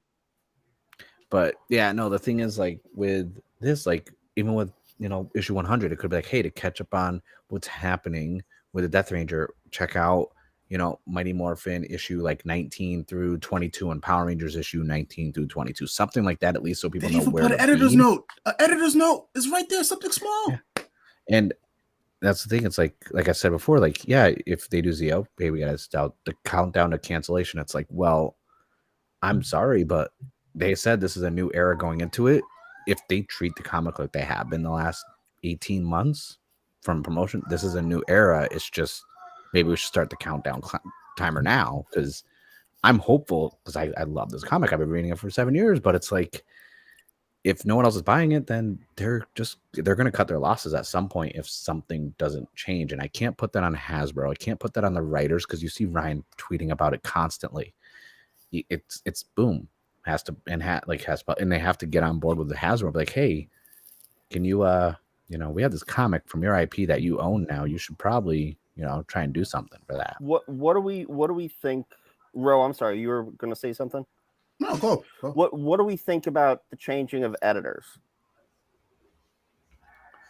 We haven't seen it yet, so I can't have an opinion on it. Okay. And I'm not going to judge it off a 101 either. I'm going to give it like 2 or 3 issues. Yeah. To see. I don't think there's going to be a drastic overnight change in There 1 probably month. won't be. But I'm hoping at least we see the trickle effect, like the minor things that start to put it back on it. Because I've never had an issue with the writing or the artwork. It's just they got to figure out why. They need to do some studies and go on social media and see what people are saying and see this and that and figure out why no one's buying it. How could the editor change the pace, or what could editing possibly change for you? It needs to be more pickup friendly for people. It's been too wide scale events and this and that. Like, I'm sorry, Eltarian War. I love that. I put up there with Shattered Grid, but yeah. I think all of us would. No one walking up seeing that cool cover was that. That's a cool cover. And pick it up and they open up like, what the hell is this? Yeah, that's the thing, right? But before you say this, Ro, that's the paradoxical thing, right? Like the whole issue where we see of the birth of Lord Zed and everything like that. We just said that book was one of the very few that went to second printing, despite it being the most inaccessible issue. Right. Like that's wacky to me. And that's the thing too. It's like I still say to this day, if anyone wanted to get into them when it was still a thing, everyone's like, oh, Mighty Morphin. I'm like, yeah. The Power Ranger line, I'm like, yeah, get the first couple trades and out they're out, and then start with this issue, but these trades are already out, so you can catch up. The trades is a separate issue though, because they've been doing this weird thing where like all the Mighty Morphins are packed together, and it's not like Mighty Morphin then Power Rangers, Mighty Morphin then like how it should be. Yeah, which I think is just hold on. Change. It's not making any sense. I 100% under. But my thing is, like Go-Go, you could pick up an issue of Go-Go and just enjoy it. Yeah. There's some things that continue issue, but I was like, it doesn't need to be that holding your hand, but it should be where at least if you go buy a new issue of Mighty Morphin Power Rangers, at least you're not a fish out of water. You know the characters from growing up and this and that, and you should still be able to get an idea of what's going on. Yeah. It's every once in a while you need to give a new entry point for people to get into it. And I'm hoping that's what 101 will do. Here's my thing. Can you guys see me and hear me fine? Yeah. Okay. So here's my thing. I think there's 2 things here, and I'm gonna put them in hierarchy. Sorry, guys. The cat wants a lot of attention. I just went through that, so I understand. So I put mine in their bed so that they would not disturb me. Am I the only one who just doesn't have like a furry friend or whatever? All right, continue. So are you human? I can send you one. It's edit for me. Here's the hierarchy of people who can help fix this, right? Editor is lower, marketing is number 1, and if I'm not mistaken, Boom recently had a change in marketing people as well. So this is now is their time. Now is their time for them to earn their keep. That's my thing. Now you got to earn your keep now. Now's the time, because we are in a brand new era of Mighty Morphin as of this week. Yep. And this is supposed to be the brand new jumping on point. Now is the time when I'm making the calls to, hey, David Yost or whoever, whatever. David Fielding, hit up everybody. Fielding, all the Davids. All the Davids. Hey, help me promote. Dude, even reach out to folk from other seasons, because people recognize. Like I said, Megan Camarena as the voice of Kimberly and like Shattered Grid and stuff. Yeah. Exactly. She's working with Melissa. Like they need to do something. So you want a So- trailer? Now I want you a Forever trailer. David's You want a issue. recap trailer that recaps the past 100 issues. Recapture like cows. Even Well, not 100 even- issues, even just like the most recent arc or after Draken, you know. And Yeah, then, yeah. you know. Exactly. So you maybe put out a trailer. You know, maybe you know, you use the actors because again, I'm pretty sure it's nothing for them to just put out a social media. A lot of them have collectively, I'm sure they have, I don't know, maybe more than enough to push a comic book into first, second, third, fourth printing. You know, I would assume so. You got them. Then you also got what else can you do? I mean, we had K20 said, hey, hiring a content creator to promote the comic over 2 weeks. You know, maybe you can do something like that. You know, shout out to Ranger Command. They busting their ass trying to promote this. I was gonna book. ask, are any of you guys on the PR list? I'm on Booms and I'm on Images. Dude, Okay, yeah. See, Get on it. I'm a medical professional. I mean, Do you know how nothing to often I anybody. actually get proper ones from Boom compared like Image and Dark Horse? Yeah, I'm on Image, Dark Horse, Marvel, and Booms. You know how often Image, Dark Horse, my full my emails, Boom. It's like, here you go. Everyone's about I don't feel like they nearly, and they don't give you as much in the emails themselves as like Dark Horse and Image do. They're just like, Image will split it up by like authors sometimes, or like different, like here's our trades, here's our new issues coming out, or here's 2 issues. Like whenever Donny Cates has something, I'm like, oh, you like Donny Cates? I'm like, boom, here's some crossover stuff. I'm like, I love Donny Cates. How'd you know? It's like Thor, Hulk, amazing. Oh, crossover. Let me check that out. And like I see all this stuff. I'm like, but let's face it, sending out the PR emails to people and journalists and this and that, and then in turn they're covering it, but then you're not promoting the coverage that they're giving for you. Yeah. So it's just going into the ether, and no one cares. Yeah, because I mean, there's a couple of dope Power Ranger content creators on YouTube that I follow. Like they cover this shit to a T. They cover it better than my ass does. Like, yeah. Imagine like putting some spotlight on them. Like, it's a comic industry as a whole. This is how it's always been with the comic industry. Like, because guess what? If you're already doing it for free and they're not paying you or doing anything, then why would they start? Why would they start? Yeah. And that's why I'm just like, everyone's like, oh, you should do comic book stuff and try and work with them. Like, why? I'd do it for free now. Why would they? What? Do exactly what you're doing now, but we're going to give you money. It's like, really? Like, no. So I think there's a lot of avenues they need to be tapping into, and again, it's too easy. It's too easy, and they're not doing it. All the different foil covers where the Rangers hold their helmets. You're telling me you couldn't get David Yost to hold a Blue Ranger helmet and then be like, hey, you like my iconic helmet pose in this month's newest issue of Power Rangers. Only this month you can get it in foil cover. Or, you know, Amy Jo Johnson doing that, or, you know, someone else. Like, well, they did do those. They did do those like convention table exclusive covers, right? Yes, but that wasn't convention. Yeah, that's promoting at a convention. I'm saying on social media, them holding their helmet and be like, hey, you can now get this version as a hollow foil comic book cover. Go check out this new comic, such and such. Because a lot of the hollow foil ones weren't convention exclusive. They were just doing the weird like sketch ones were convention exclusive.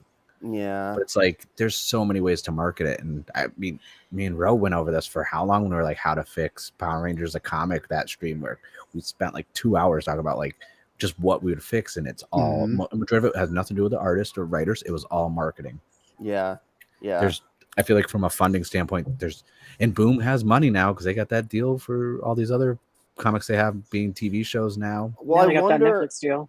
Do you think that there is like also like behind the scenes some stuff where they're, because they like corporate synergy is also very important for brands now too, right?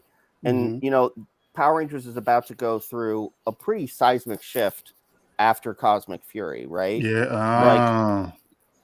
Like they're already going through a shift by not being on Nickelodeon anymore and straight straight Netflix, and then they're just going to be sort of flipping the table and like they're shifting a lot.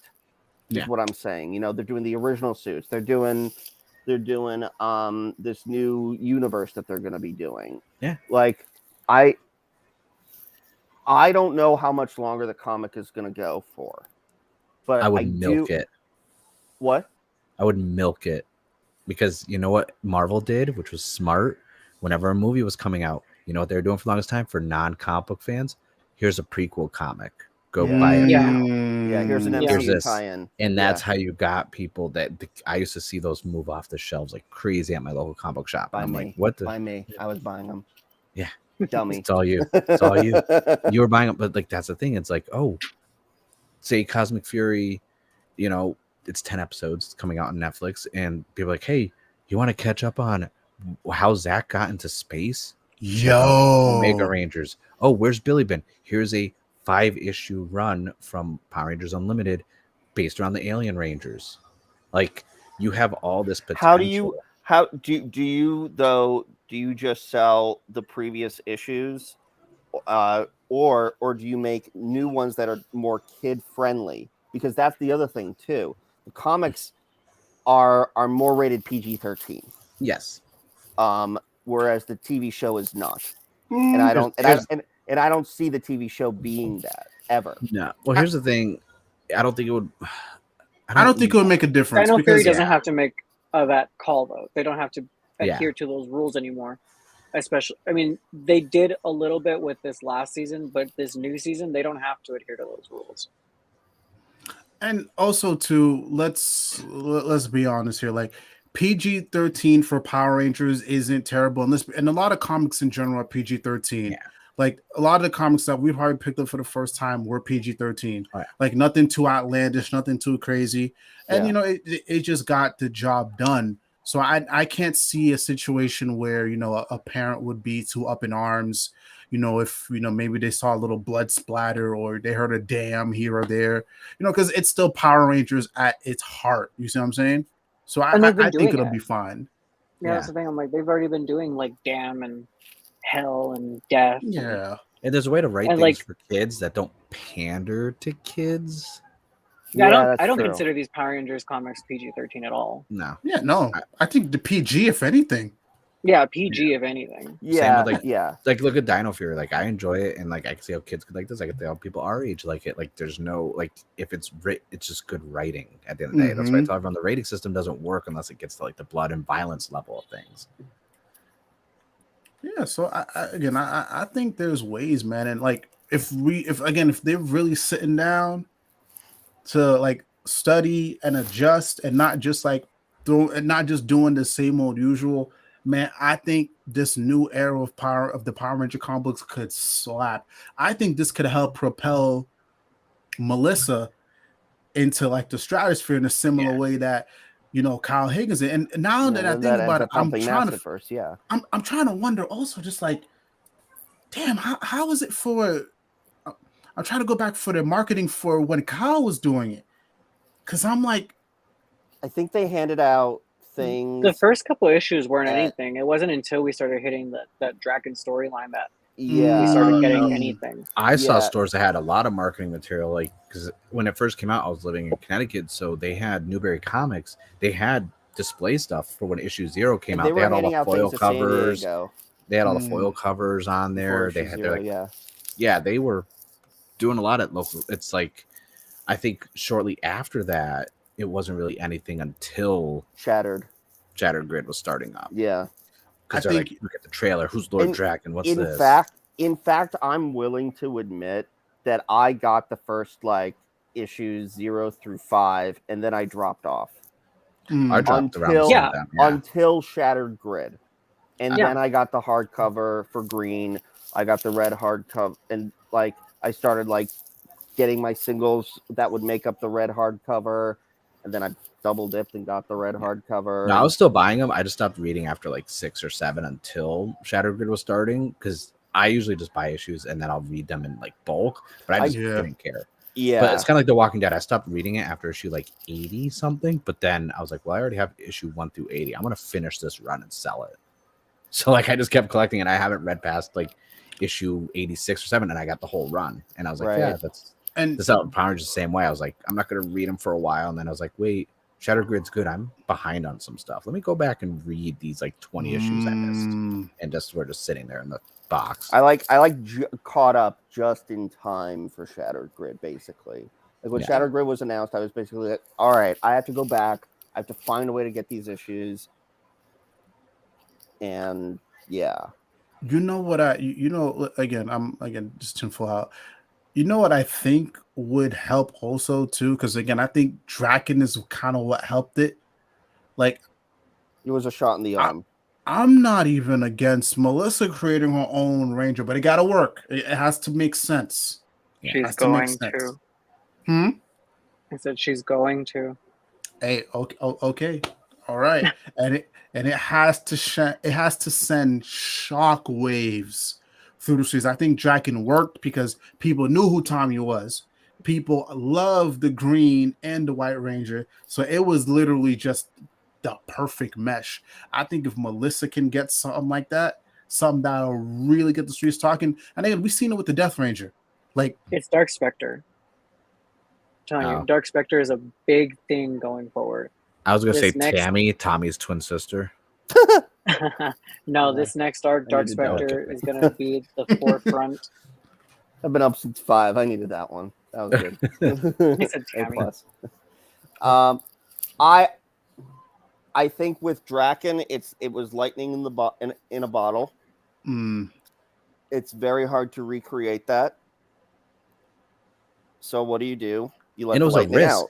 And it was a risk too. It could have not worked. Yep. We've seen Tommy evil before. It was all right. Whatever. Green with evil. Sure. If we're taking a look at the entire run of Power Rangers and the things that were very risky moves, it was Draken, it was Matt, and it was Zed's origin. I'm gonna put Beyond the Grid there too. Beyond the Grid was a risk that fell apart. Yeah, but it could have been a lot worse. But it could have been a lot. It could have been a lot worse. It also could have been a lot better. I was very excited about Beyond the Grid because that was a risk that definitely should have been taken, but should have been executed better. But that could have ended it all. Honestly, if it reeling it back into the story that we're trying to talk about here, there is implications again of Dark Spectre in Death Ranger. That galactic maw that is not explained at all, the thing that turns Death Ranger into like Death Ranger. Yes. That's Dark Spectre. The wording bubbles are the exact same as when Dark Spectre speaks. I did notice that. You have to cross-reference. Yeah. I didn't pick up on that. Yeah. I didn't pick. Oh. Yeah. Oh. Yeah, like they are definitely building to something big with Dark Spectre, which is good because Darkonda flying into him sucked.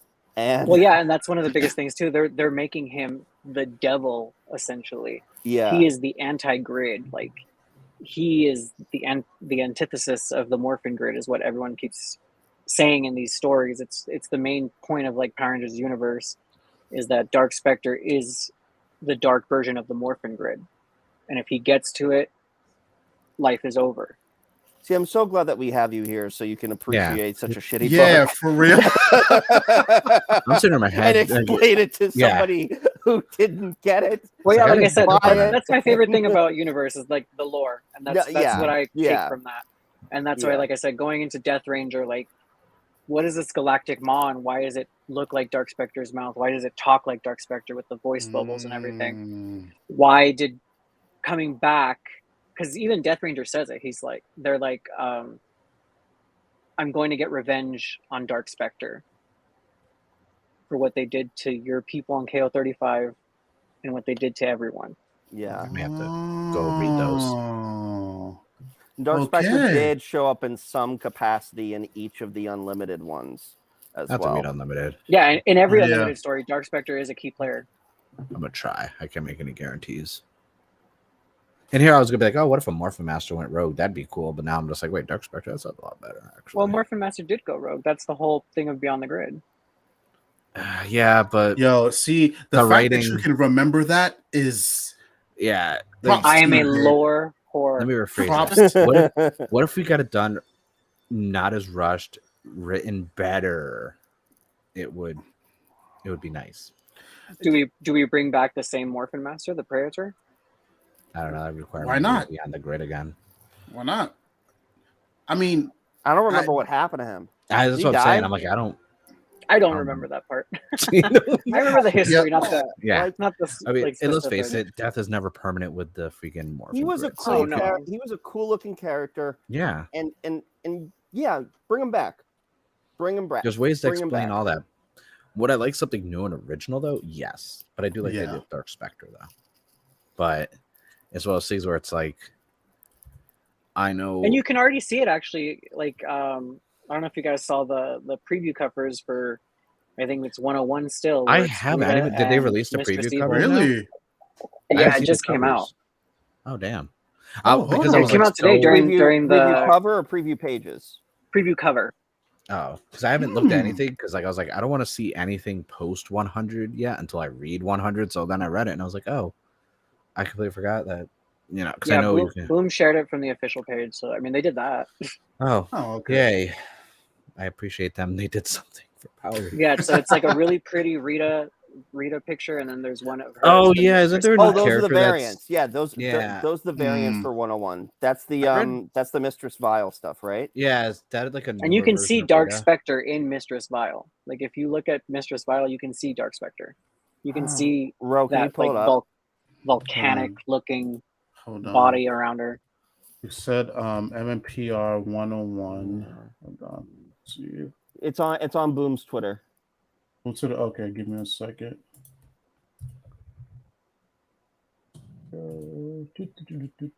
Let's go through. Oh, wait, hold on. Okay. All right. Gotcha. Give me 1 second. I'm going to pull it up here. All right. Huh. So there's Rita looking all pretty. I like the artwork on that. Yeah, it's really nice. So let me Yeah. zoom in a little bit. This is cool. Okay. And then there's Mistress Vile. Yeah. And you can see Dark Spectre's influence all throughout that. Yeah. Yeah, that actually looks. Ooh. Okay. Nah, I'm only getting one cover. I'm not doing variant covers anymore. I already told myself I wouldn't do that anymore. So I've got a question. Mm-hmm. We've already sort of we played with the in space rangers interacting with the Mighty Morphin. Yep. Mm-hmm. What other team in the future, if let's say, Mighty Morphin isn't enough to take down this Mistress Vile or this Dark Spectre threat, whatever, what other team would we want to see hang out with the Mighty Morphin team? I don't think that going back to in space isn't like that's done. That's done. Right? From a logic standpoint, I feel like Time Force could easily be explained, Sure. or Lost Galaxy if it's space related. I mean, I think Lost Galaxy is closer. I'd like to see somebody that isn't timed. Okay.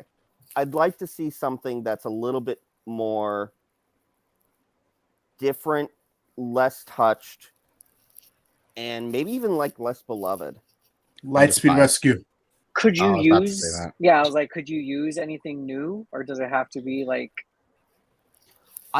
Because There's you're a part playing of like you me- can't do Dino Thunder. You get what I'm saying? Yeah. I'm thinking like an ancient version of Ninja Storm.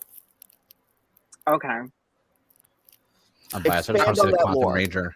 I think Expand on lore that was like, or Ninja Steel. Like, why was this random white dude the greatest ninja in all of history? Like, let's see So why. I think with that you can go back to what that drawing was, and you can use the Samurai Rangers. You can use those ancient samurais. Hidalgo's drawing that you showed us earlier, Ro. Oh, you want to pull that up again? Like. Well, I'm saying you could use that Yeah. as those ancient Samurai Rangers.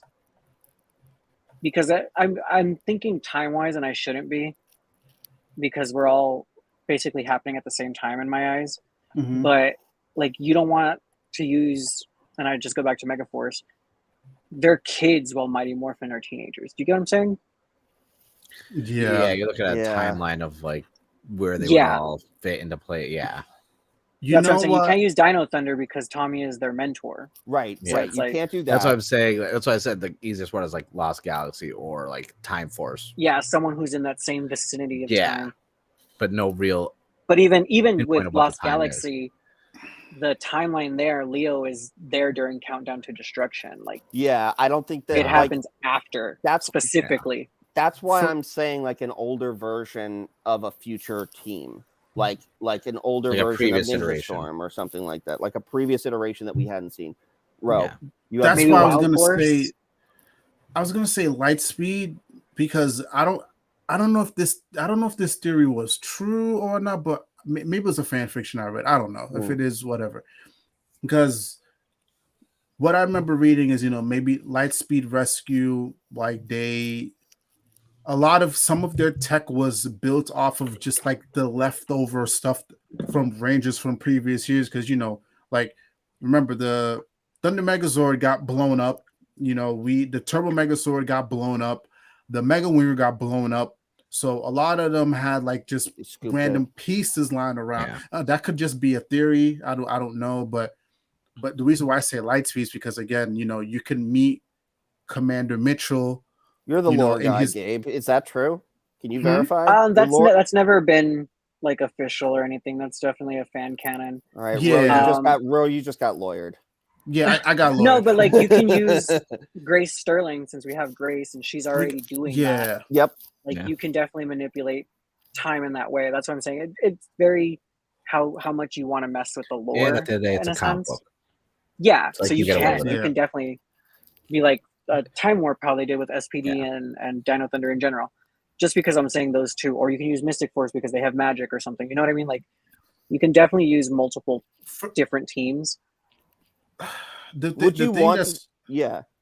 I don't know, because you know why the whole space and here's the thing too. SPD worked also. SPD was a factor like somewhere down the line. It in did. Power And, Rangers. yeah, And current. the reason why that worked is because that was like an earlier version of SPD.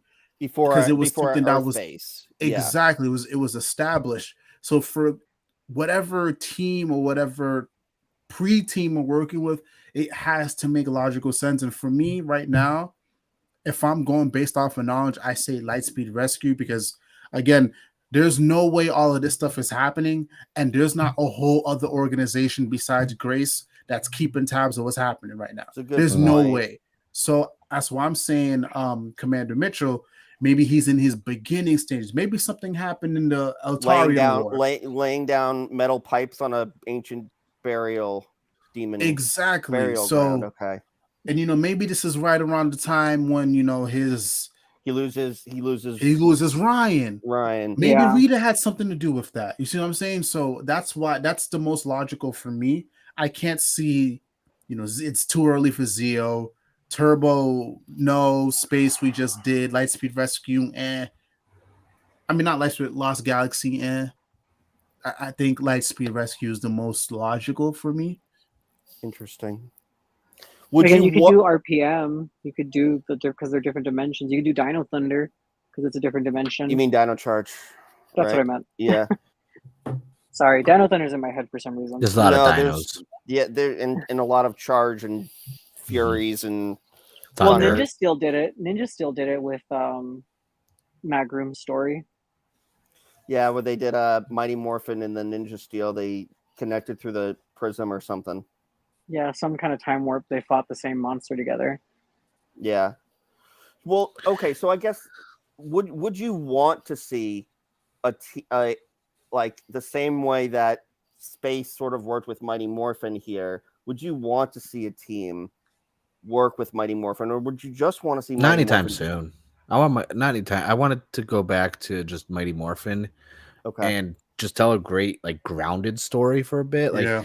Yeah. it's less of what I want. It's like what I want to help get this comic like selling again and popular. Great writing. I know Melissa can Accessible. really write. Accessible. Yes.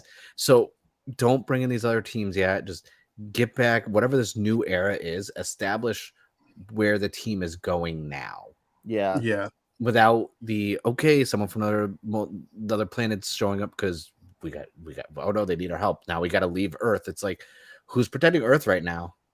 Like, Right. Like I thought it'd be funny. They go back to Earth all of a sudden. It's like Age Grove's destroyed. It's like, how long were we gone for? It's like a while. Yeah.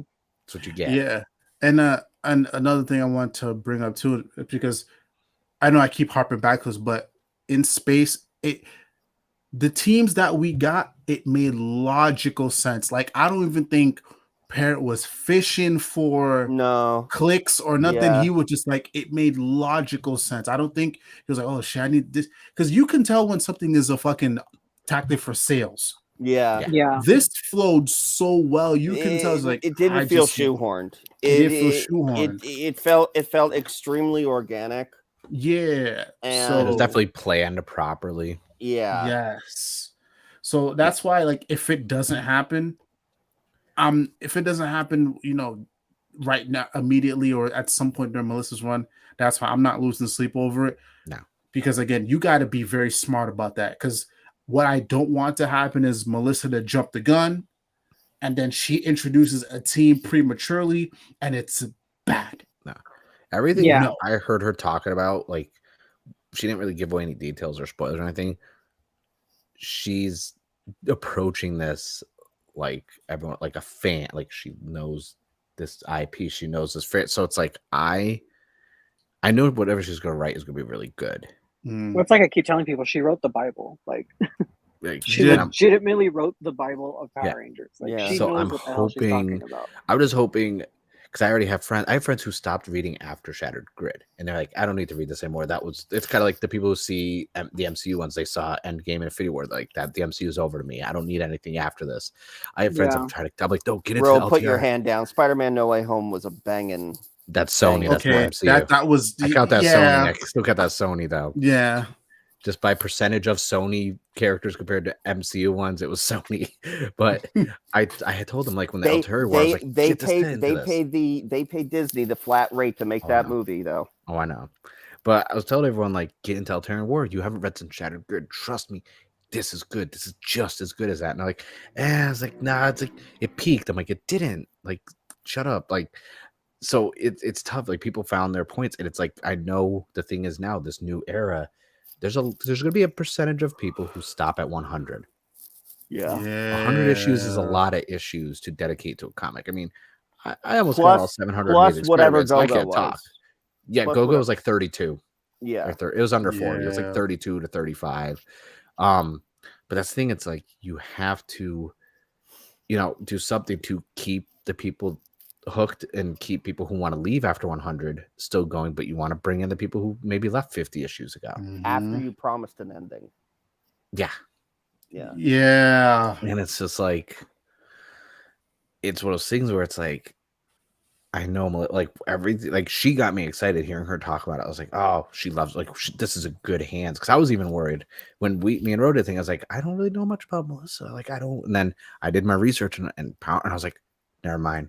This is, I don't think there's, other than Matt, I don't think there's anyone else I would pick to take over. Oh yeah, she's the perfect choice. She was like, 100%. I was like, she executive produced Beast Morphers. Like, that's what I was. Yeah, and I was like, when I looked at the resume, I was like, you know what? Like, I know why she's doing Power Rangers comic now, and I know why Kyle got her over giving her own run with Dead Lucky. I understand why if anyone's gonna know the Power Ranger genre type of superheroes, it's a perfect person right there. That's her, yeah. There's very few people more qualified. Now it's like that's how you should be pitching this right now to the general audience and on social media. This is how you should be wording it. Like, this is why you want to read this. Like Gabe said, she wrote the Bible. Why isn't this a selling point? Why is, like, this is how you get people to come over and be like, hey, we got to check this out then. This is gonna be good, right? It has to be. And also too, like, another way they could push it is just like, yo, I know the collectors, Mark, you're one of them, but maybe this is one of the maybe this is one of the other times where you push the variants. Imagine this, the perfect world.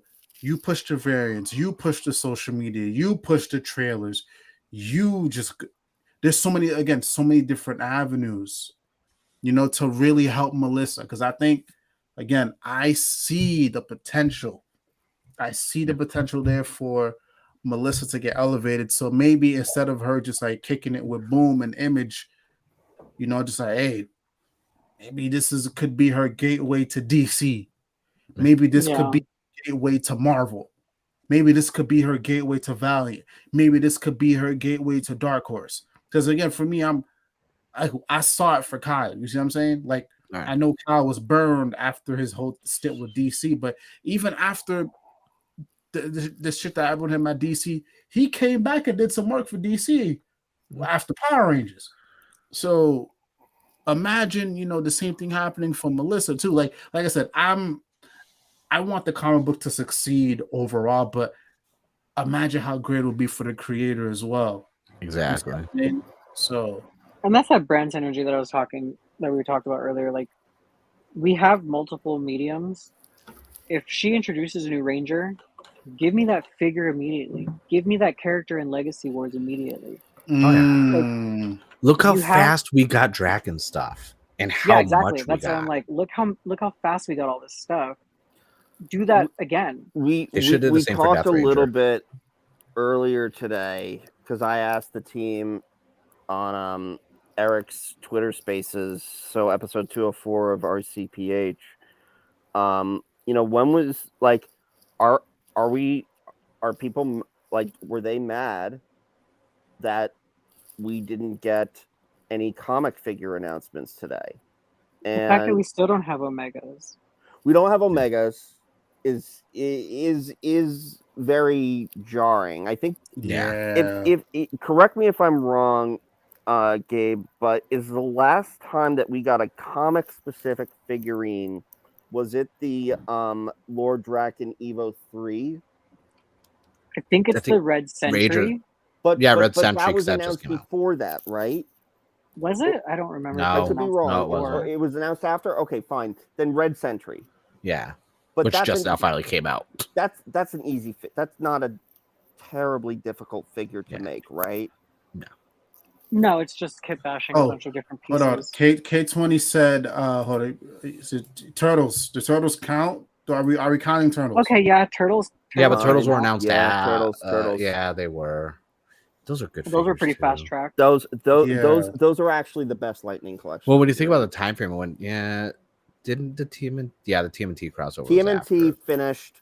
Yeah. Came out in 2019 to 2020, and the turnaround for them was 2021. We are now getting Funko Pops of them. Yeah, it's jarring because I remember when the Omegas came out, like it didn't. I'm trying to compare the hype between, you know, the different comic versions, like the different comic exclusives that came out. Yeah. It wasn't as hot as Draken, but I remember like people were catching on to it pretty quick. Like I remember the week after Omegas came out, like the cosplayers had it down pat. Yeah, I saw freaking Power Ranger Ninja Turtle at Power Morphin full turtle suit. Yeah, that's my friend Amir. I lost my shit on my that. buddy. I was like, in New York City. But yeah, but there's so much hype up for stuff. People wanted Death Ranger figures and stuff too now. But also that's the weird marketing too. Sorry, don't mean to cut you off. Yeah. The Death Ranger t-shirt face, it was on the t-shirt, but they didn't even talk about it. No, that's why it confused me. They did that, and it's like they did that. They didn't talk about it. They didn't announce a Death Ranger figure. They didn't say Death Ranger was coming to Legacy Wars. They didn't say, "Hey, pick up issue 100 to see." Nothing. They just had, "Oh, here's a shirt." So, devil's advocate, you have to take a look at these characters and be like, "Okay, are these going to like sell?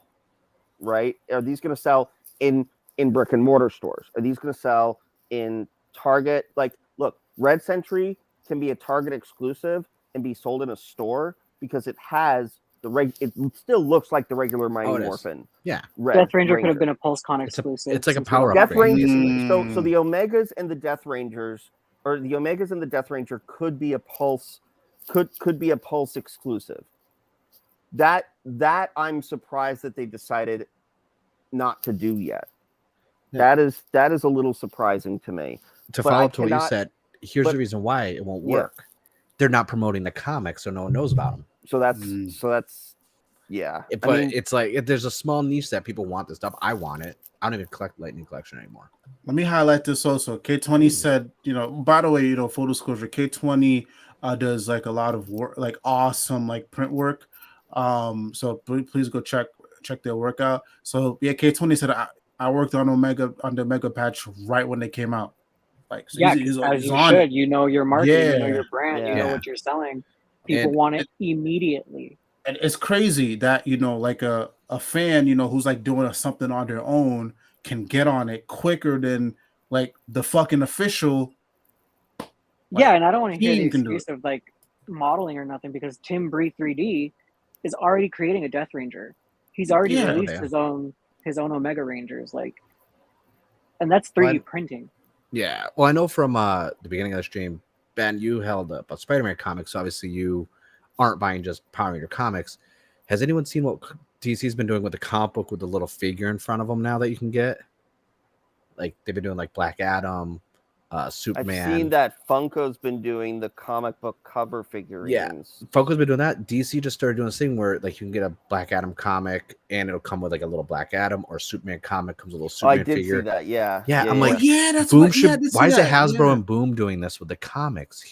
So we have these weird comic toy covers. I don't know if you saw, and there's one for this red Death Ranger. Yep.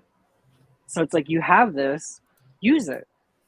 You have this weird model. That's what I'm saying. These books are created already, like release it in advance. You could put that as an actual figure in front with the comic and buy it, and they're actually selling those figures with the comics for $20 at Target, and it's like a 2.5 inch tall figure with a full comic. And I'm like, you're telling me you don't have to do it every month for the comics, but you can do it for key issues. And then people, exactly, like release that figure. Yeah, like, and it's just like, and it's not just, it's a Boom and Hasbro are both to blame for the marketing. They aren't working together, and neither one of them are doing anything. And it's like, and I'm like, Hasbro has to believe, hey, if the comic does well, people are going to want to buy these figures based off the comics. And then if the comics are doing well, people are going to want to buy more figures for their favorite. Because me getting back into the Power Ranger comic book got me back into getting Power Rangers merch.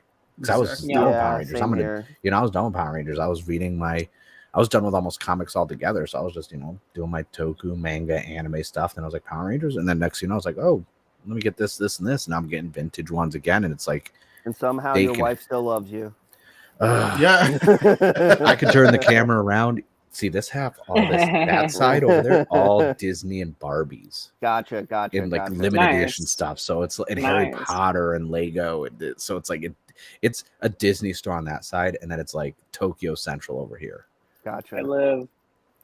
Yeah, because like the way I was seeing it too is just like, again, as we know, issue 100 went into second printing.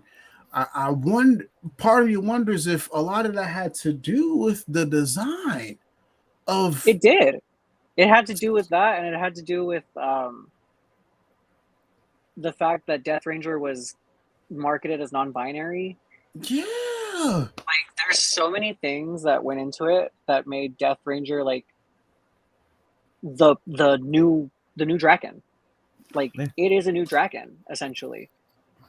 When you compare the hype between the both of them, I honestly think general population hit more with Death Ranger than they did with Draken, and we just don't see it because when it happened, I didn't see general population talking about Draken. I did, but it was the standpoint of I saw a lot more negativity and positivity towards Draken than I did just. Everything for Death Ranger has been positive. A lot of people are like, oh, Draken, Tommy's you're a not villain taking again. something from. You're not kid bashing. You're not kid bashing. You're not taking a memory of somebody. You're. Yeah, exactly. And that's why I was like, yeah, that's why Death Ranger works. Another thing is, and that brings me back to, like I said, you give them this iconic look, but you can't even promote it because it's in 2 panels and there's no figure of it, and you're just not doing anything with it. Yeah, I would say though, if I was to do, because you were talking about previous like other Rangers coming in, Ben, when you asked us, we're doing another TMNT crossover. How is it the number one thing that's right in front of them? Cobra Kai Power Ranger crossover. There's a freak. The All Valley tournament is now in Angel Grove. That would work. Wait. Cobra Kai's peak right now. Wait, You're saying that there should be a Cobra There should Kai be. There should be. crossover Yeah. with Power Rangers. That thing is They hot did fire do right now. They did do Cobra Kai Turtle figurines. Yeah. Exactly. Yeah. That's why I'm like, how is this not happening? I mean, I'll get my wish and get Tanner Buchanan as a Ranger. Like, Right? I'll lose my shit. I don't know. You have And Cobra it doesn't Kai have to be and reality. Miyagi-Do Just shows the up. Yeah, it comic. could be Yeah, like a it's fun a little comic. 5-issue side one. What All would of a that sudden you comic have- look like? Zed Yo, possesses wait. Kreese. Yo, don't even make it a side thing. Put it in the main book.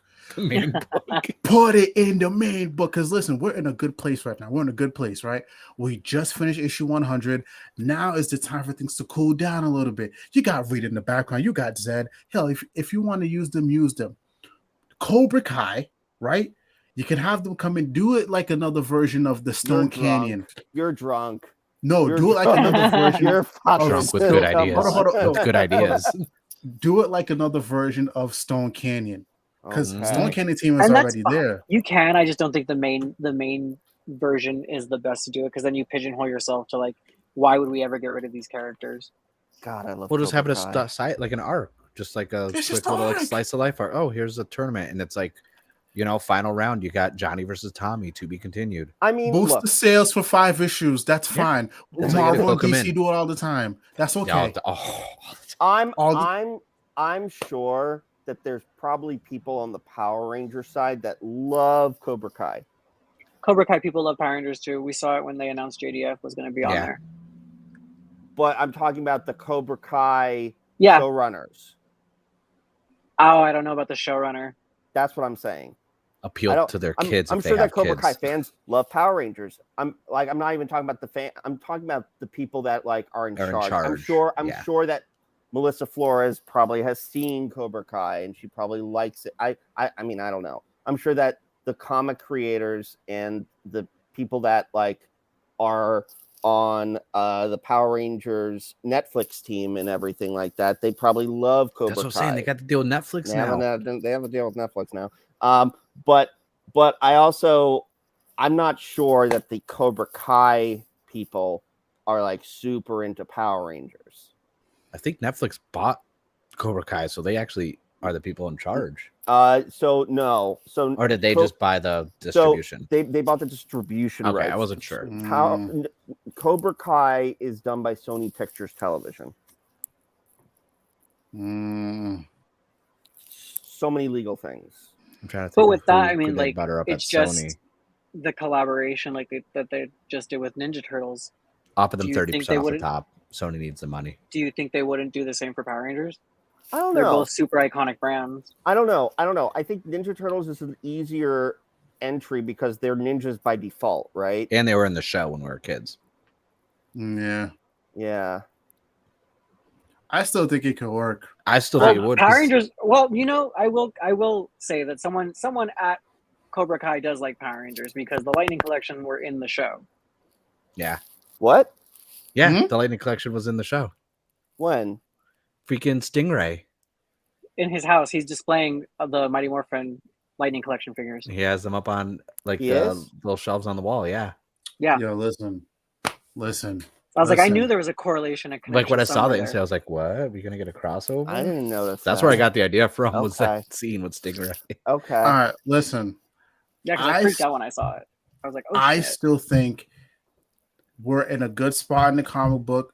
You can do that little money grab bullshit, and it doesn't have to be 5. Okay, let's Maybe like keep 2 or it to 3. 4, 2 or 3. You just put the Cobra Kai in there, and then you make it so like what's the word? Condensed, like in In a bubble. Yeah, make it in a bubble. So you get the Cobra Kai fans, you get the Power Ranger fans, and then pump up the sales a little bit. Get people to watch Cobra Kai if they weren't before. Get people to check out the Power Ranger comic books. Come on, man. It's to make a little putty Cobra Kai and little ninjas to fight them. Come on, Rocky almost man. misses his round because we get another Rocky story where he has to go off and morph and fight by himself against like Zed putty versions of Kreese. Yo, man. Yeah, So you get like the because Spotlight Rocky essentially they're more. the same age. They're the same age as the kids in this Yeah. timeline. Come on, man. Like, yo, this is we making it way too easy for them. We kind of are. Yeah. Way too easy. I always tell Serpentera. people I'm a marketing genius. I just Serpentera. don't get paid for it. Serpentera is a giant Cobra Kai snake. Scorpina in her civilian form Scorpina. is Kreese's freaking one of his little senseis. Sabrina, yeah, Yo, see, that okay, would you work. know what? Sabrina would Yo. work. Yo, so hold on. K20 said test the water, see how it goes with 3 issues, and if it goes well, add 3 more. Like I said, it's like all risk and high reward because right now they're promising us something new.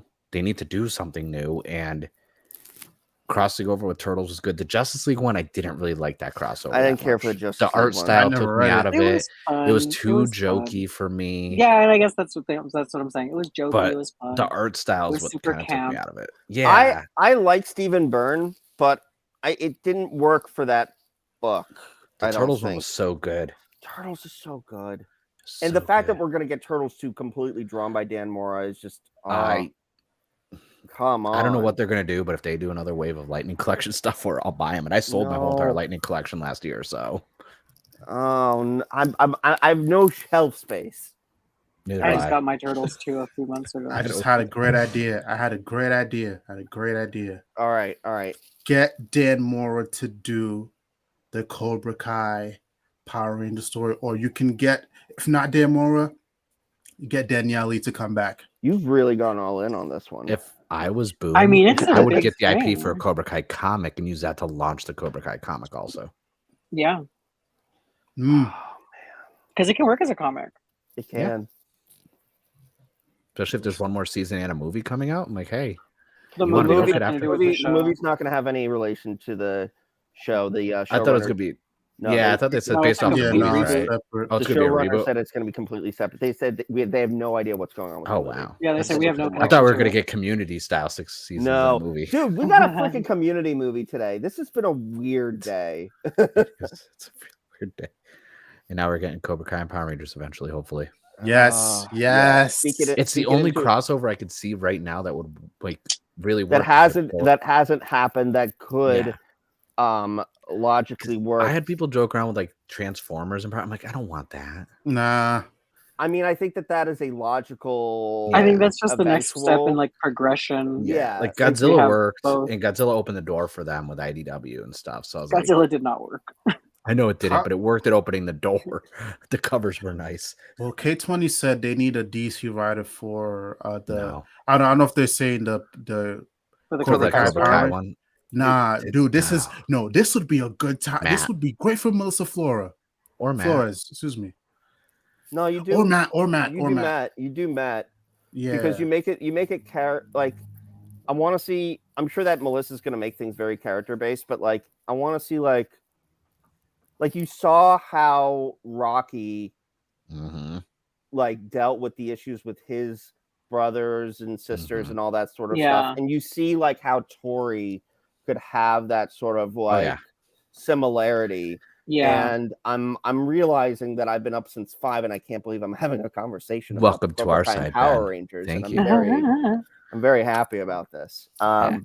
But yeah, no, you could see that sort of that parallel between Tori and Rocky and and Robbie and all that's like all the characters that have had troubles and see like Mhm. okay, Power Ranger characters also had troubles, but they also turned their troubles into triumphs. Yeah, too. you can see Mm. Tommy relating to Robbie and being like, "Hey, I know where you're coming from."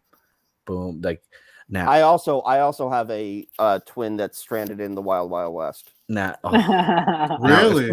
Now, if this does No. happen, boom, I just want 10% of the cut. If this happens, boom, that's all I'm asking. We all deserve 10% of this cut. 10%, 40%. You guys keep 60. do we we, get do we let 40. Robbie morph into the Green Ranger?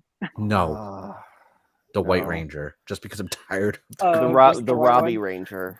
Yes. I actually thought that they were gonna give Rocky the Tiger Zord shield instead of Matt's shield. Oh, that would have been fun. Yeah. Yeah, I would have. Ooh. That's one little thing that I think I would have preferred more. That would have See been the Dragon fun. Shield on, like, I don't know. I would have liked to see the Tiger Shield on the Red Ranger. I think the difference between the two shields is that the Dragon Shield has a legit like meaning behind it, and the Tiger Shield doesn't. That's true. Yeah. That's Yeah. true. Yeah. Like the fact that it's part of Lady Fianna Yes, that's true. That's a good and point. it's supposed to be protective, like as opposed to this White Tiger Shield that has no backstory to it or has never been transferred before. And like, yeah, it'd be cool, but there's no, unless it was like an upgraded version of the Dragon Shield that turned Yeah. into the White Tiger Shield. You get what I'm saying? Yeah, Like yeah. a weird natural progression. Yeah. But go ahead, bro. I was gonna say another thing too is just like I don't think we didn't see Rocky within the TV show, so I think it No. was important for him to This have was that sort of like also- redemption. Yeah. Justice. yeah, Yeah. So Yeah. I think it worked, and that's why. And Rocky oh, no, got did I'm- dirty a lot in the show. Because When- I've seen when that he- White Tiger Shield thing like done before, like the fan art. I've seen it when that weird Freddy Krueger fan comic. Have you guys seen that? Mm-mm. No. It's a Freddy Krueger fan comic with Power Rangers, and like every Ranger ends up wearing the White Tiger Shield. That's It's a stupid. crossover I want. Angel Girls put to sleep by doesn't Zord's work new for monster. me. They all have nightmares. Freddy Krueger's in there.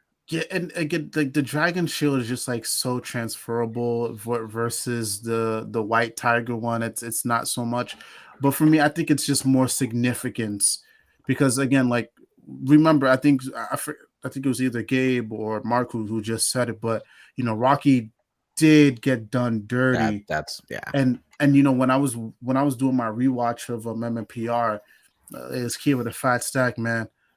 A lot of those episodes that were Rocky focused were meant for Jason. Yeah. And Yeah. that's why I appreciate Zio a lot because that's where Rocky that's where really Rocky got to come into shines. his own. Also, let me address some of the folk here in the chat. Aki said I haven't read the past 2 issues of Power Rangers. You got to. What are have you doing to. on the Yeah. stream? Yeah, man. What are you doing? Well, luckily, we're not spoiling it because we're talking about Cobra Kai and We Power kind of, I know, Rangers. like, So kind of it's- dovetailed you missed just those a spoilers little at bit. least. Yeah. And we also got Deoxy 360. Thank you, much appreciated, guys, for Deoxy? popping in the stream, man. Much appreciated. Yeah, just coming over But with all yeah. these weird crossovers we could do. Is I mean, I anybody just figured out reading 100% how it will work too, and I'm Is like, not anybody even gonna say reading the anymore. Godzilla Power Ranger book? Or no? I read No. 3 of them. I have all of them bother. because I like Godzilla. I actually like Godzilla more than Power Rangers, but Yeah. this I They're read in the my- first one, and I saw I the last reviewed the page of first the last issue. one.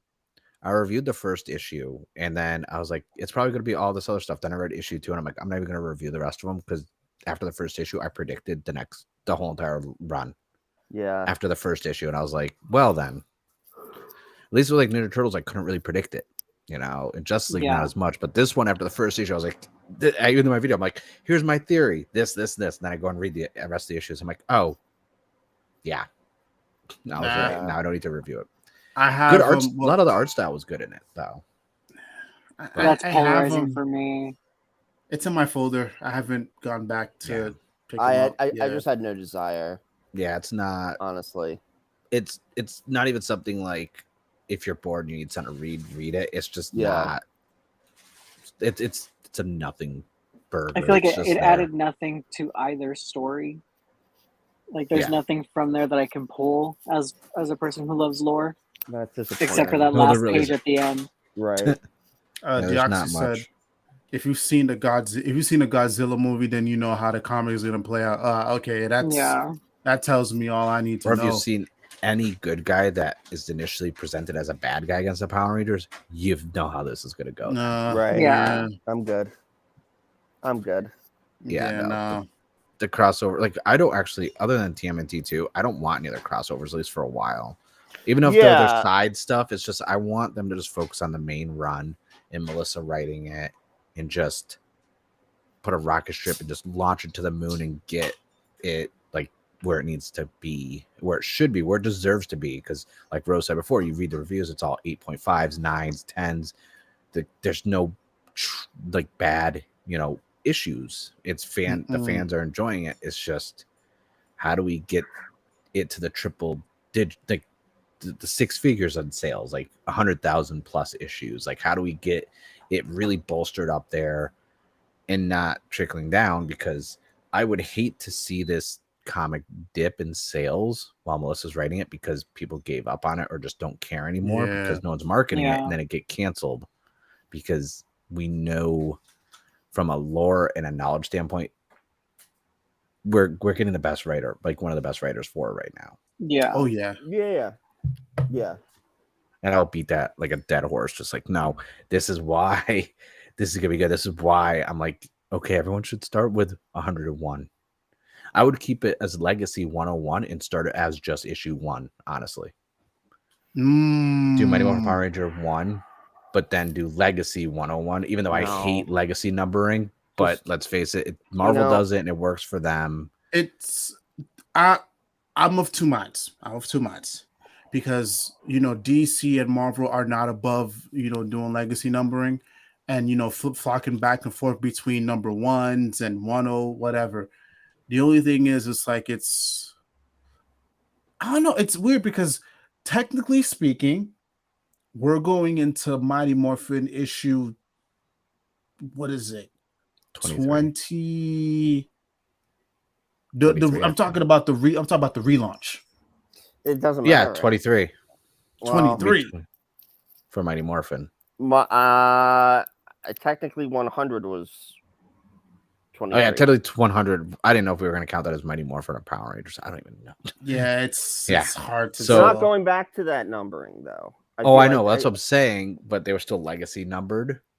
I'm just saying. I see what you're saying. Yeah. So he was saying hypothetically, what is it going to be? So hypothetically, 100. Hypothetically, we'd be going into Power Rangers 23.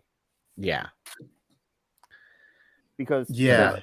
But now it's combined. It's 101. But I'm saying like Amazing Spider-Man after 700, it was done. We got Superior Spider-Man, all sorts of stuff. Then they brought Amazing Spider-Man back with issue 1 that was technically 701. Well, here's the thing.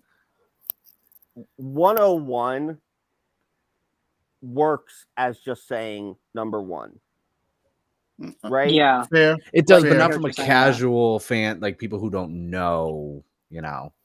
Like I mean, well, here's the thing. Sometimes you got to hold people's hands with the numbering and how. I'll say this: it looks a lot better than how Spider-Man did things. Oh, 100%. Because Spider-Man was like 800, and then 801, and then issue 802 was the brand new number 1. Now, I understood why they did 801 to begin with, because they wanted to do a special issue dedicated to Dan Slott and have him tell a very personal story, which was beautiful and terrific. But then getting that issue 802 and being number 1, and then basically like shifting, like having those numbers be off by 1, makes things a little unattractive. Did at one point they do like a 1.2 and like a 1.5? They did points. They did other tie-ins that had like points and all that sort of stuff. I'm just saying from a standpoint of like people who don't know, who aren't comic book fans, who aren't buying comic books regularly, this and that. Maybe they might get graphic novels. If they see Mighty Morphin Power Rangers number 1. There's 100 issues before this. Like I've been like that with runs before. I fully understood how it worked. TV wise, though, you can take a look at it and be like, this is episode production number 101 or whatever like that. Like 201 is season 2, episode 1. Yeah, I get that, but I'm just saying, I have, in layman's term, for the general public, someone who's never bought a comic, walks into a store, sees a Power Ranger comic. If they see 101 or number 1, they're grabbing number 1. Yeah. And maybe put like sequentially inside of it, Mighty Morphin Power Rangers issue 101, written by art, cover art, etc. Right. Here's how they could cover their ass, though. A recap page. Yes. Yeah. Well, yes. but also for 101, brand new starting point. You put that bitch right in the front, like the cover. Brand new starting point. Start here. That's what you do. A new start or a new era starting now. Mighty Morphin Power Rangers. Exactly. Because when I think it was, what is it, Batman, when James Tynion came on the book, he came on the book at what, 80, 80, 84, 80, 80 something. His first issue, brand new era for the Dark Knight, starts here, right on the bottom. And people flock to it. It was like, oh, I can just jump onto it. They did not care that you 80 some issues came. All they need to know is this is the brand new starting point. You give them that, that's it. That's it. How do we feel about the new cover artist? I like. Yeah, it's not bad. Yeah. I miss Jamal Campbell. Who's to say he can't come back? Jamal can't come back. I'd love for him to come Maybe back. a variant. Yeah. You know. I mean, Dan Mora, most of the time we get variants. I'm actually surprised that they didn't get Jamal to do a 100 variant. Considering he did the first 50 issues. Yeah. Probably just time. There's a lot of stuff about issue 100 I don't question because it's a really solid issue. It's just, I don't know, most of my issues still are marketing, and I feel like that's just super repetitive for me. It's like, marketing, here's how you can do it. Like, it just frustrates me because, like, I wanted to get into marketing, then I was like, I'm going to go into information technology instead, more money and guaranteed work. And now I'm just like, man, you can't. It's a cool cover. I like that cover. Yeah, and I know there's no Green Ranger on it, so. We don't even know where he fucked off to at the end. Yeah, we remember because they showed six original morphers. They didn't show his. Yeah, on the last page. I'm hoping this whole entire time it was a fever dream. I actually thought, like, why didn't you make him the Yellow Omega? Nah. Yeah. Could have worked. Nah. I think. Nah. Well, it's funny because Kevor doesn't work either. I feel like it should have been the bird. Kevor doesn't work. The bird talks too much, and I don't see any green in any of those covers. Yeah. Well, there is something where it's like someone gets kidnapped, so maybe it's Matt. Hopefully. I mean, Ranger Ranger Slayer is back. Okay. I like that cover. Okay. All right. This is being marketed as Rangers. So this is being marketed as the Recharged era. Yes. Yeah, Recharged. Yeah. Okay. Let's see what's next.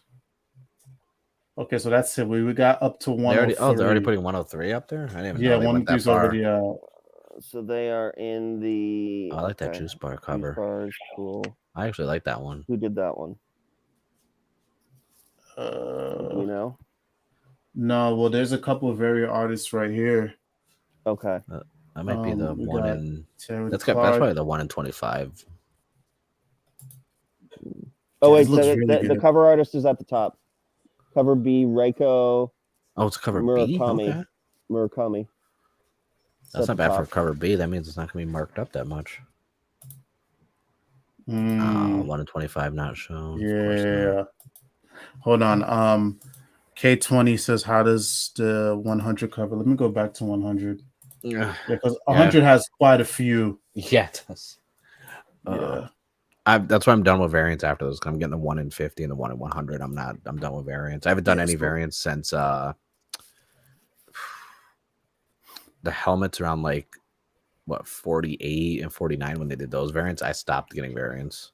Yeah, I have so I don't really care about covers, but they gave me one of the nice foil like helmet ones like my comic shop did, and I very much appreciated that. I love this so much. Dude, that one looks beautiful. It's funny. I wanted the helmet cover for Radiant Black, but that shit was like $100. Yeah. So that's the second print cover. Second print. That looks nice too. They usually do. The 1 in art for 50 print. looks really good. The one where it's him with the sword and everything's like splashing off him. I love that cover. I like the Can't wait to wraparound. get that. The wraparound's cool. This is Yeah, a tribute cover. Or Yeah, it's the like wrapper- a redo cover of like a Yep. 1990s comic. I Yep, think it's with from Pudgy Pig. X-Men, right? No, it's an No. original Mighty Morphin They cover. actually hit Oh, the cover, the of the comic Mighty from the Morphin. 90s. Yeah. Okay. Oh, this one's fresh. Hold on. But it's a Yeah, that one's good. wraparound, and then Yeah. the other side shows the Omegas. Oh, I thought there's 2 wraparound ones. No, I think it's just one. Because I think the one on the second from that one, I think the one on the left is a wraparound too. The blue one with all the next one up. I think that's a wraparound. The too, isn't it? Mundo, Mike Del Mundo. Is that a wraparound? I thought the other side was Omega. Yeah, that's weird. I remember seeing that also. Yeah, that's. I one of the almost got covers that one, but maybe. I'm getting the 2 to the right next to it. The full close up head one, and then the one in the middle with the sword. I'm getting those 2 tomorrow. That one. That's Yeah. cool. It's That cool as one's- hell. I'm literally not even touching it. I'm putting it in a box and sending it out to get graded. Nice. Since I don't want to. This one, if I come across this, Ugh. holy shit! Yeah, and Death When I Ranger saw- has the other cover of that one. When I saw the photo of that at first, I thought of the 2017 movie from like the neck down, the suit style. Yeah. Yeah. Just really at quick glance, and I was like, "Oh, what?" I was like, "That's a good." Ooh la All those covers are so la. good. Damn. Yeah, I Yeah, might have to that's- poke around my other comic book shops just to see if I could catch some of these covers, man. Because these are beautiful. That Lee variant. Once I saw it was a Lee variant, I was like, "Yeah, I'm gonna get that 1 in 100." Shit. That's got to go in the collection. Oh my. And after that, I'm done. I'm done with variants until like 150. Oh my gosh, these are beautiful. Oh man, but y'all, I realize it's getting a little late. I know Ben has been up since 5 I'm dying. a.m. Yeah. I love you. I love you guys. This is the point where he's No. actually agreeing that Cobra Kai and Power Rangers should have a crossover. Yeah, He's like, let's stop before Mark suggests another one. It's like, well, Well, have you ever I seen this don't- movie I called don't want- Beetlejuice? I don't want you to make too many suggestions that they can't do them. You know. It's that's not how that it they can't. works. They but could. this is why this social media thing works, man. Like this is where they pull ideas from. As long as they No, they fucking pay can't. us. They legally can't. 'Cause Well, I mean, I'm surprised we still haven't touched Masked Rider in Edenoi. Let's not get me down that rabbit hole, okay? Listen. Hold on, wait. Let's Because we're getting there. We're What getting time to is it that What part. time is it right now for me? It's 8 o'clock now because I got stuff to do in the morning, and that's at least like 10-hour conversation. that's a long. Because I don't know if you can see, all this stuff is Common Rider. This is all Common Rider. Oh, Common Rider. man. It's like we want to go down Masked Rider rabbit holes. Like, yeah, we don't Hold have time on, for wait. that. K20 said, "Which 100 cover are you looking for?" Yo, if you could help me find, hold on. Since you're gonna ask, I mean, Bro, you shoot, gotta save money for that PS5. man, listen. Listen, K20. If you could find me this one right here, I'll pay you. Like, Damn it. if you Go to could find Midtown. me this, Check Midtown Comics. Midtown Manhattan. Cash will have it. if only I went to New York, like just a couple weeks later. All right. Sleep on my floor. You can buy them online at Midtown. They have an online store. Oh, that's true. That one might be sold out. Yeah, they did. They did talk about Masked Rider in the and Kyle has even said at one point he wanted to fully put them in there, and that's why there's an image where you could see Masked Rider, but they never dove into it because Toei issues. Yeah, it was during the and Alpha stuff like 1 that. story. Yeah, Yeah. for the Where Edenoi Alpha and was stuff like talking about that. Edenoi and stuff. Yeah. Yeah, but other than that, nothing else. Like, because there's a lot of red tape to get that. I want to Yeah. loop back to 100 for a sec. Yeah, go ahead. Yeah. Something that I really liked about the ending voicemail about everything. It really felt Yes, we need to talk about that. Yeah, I feel like it's important that we do talk about that. It really felt like it was like, maybe I'm reading too much into it, but it felt like it was Ryan saying those things to how the Power Rangers, what they meant to him. And that felt like the true goodbye. Yeah, his message to them. Yeah, his farewell. And to that end, that really spoke to me in terms of issue 801 of Amazing Spider-Man, which is Rio's favorite book, and and and because that was basically Dan Slott's love letter. And so, look, I think that the way that he handled Jason's story with his mother and how he couldn't be there for when his mom died, that personally did speak to me in a way. In 2008, my uncle had passed away, and condolences, bro. Oh, that was a long time ago. Yeah, but thank so you. I sorry. appreciate it. Thank you. But you know, but in terms of like in the Jewish faith, everybody has to take turns during the burial, picking up the shovel and putting the dirt on the casket. It's a very like it can be a very like intense thing. And for me, for my uncle, I had trouble doing that because I didn't get to say goodbye to him. And so like seeing that like Jason didn't get to say goodbye to his mom, that really spoke to me on that sort of level. I was very like absorbed in my schoolwork at the time. I was a sophomore. I was finishing up sophomore year, but I knew that he was proud. He was proud of me and all the work that I was doing. Yeah. And he was a physician as well. And so, you know, seeing that kind of story that Ryan told, where you have to make where Jason had to make the hard decision and couldn't be back home, couldn't say goodbye to his mother. I think was a very strong and that is when Ryan's writing shines, I think, the best. And I know that Ryan has spoken on Eric's podcast and I think on Ranger Danger about how Jason's story with his mother is kind of inspired by his mother's story as well, dealing with MS. And so I think when Ryan's able to sort of like talk about that and put that in the book, I think that's when the story is best, when he's able to make that personal. Yeah. The way I saw it also was just like I was a little confused at first when I first read it, because I was just like, you know, he was already back home, you know, like how come this message didn't get to him then? But for me, the way I rationalized it in my head is like, bro, homie done bounced around from space, coming back to Earth. There's a good chance it got lost. He probably got it. I think he was just listening to it again. That's how I interpreted it. He could have been listening to it again, or he probably got it and was like, if I listen to this right now, it's going to distract me from this battle. I need to save this for later. Okay. All right. That makes sense. Maybe. Yeah, because it was very much the trope of like the dead relative or the dead friend's message, and you keep replaying it. Like that's your comfort. Yeah. Is that you just listen to their voice again. That's how I interpreted it, that he was just listening to it again. Okay. Yeah. I saw just that's like, what I thought it was, because okay. I've done that a few times. So sure.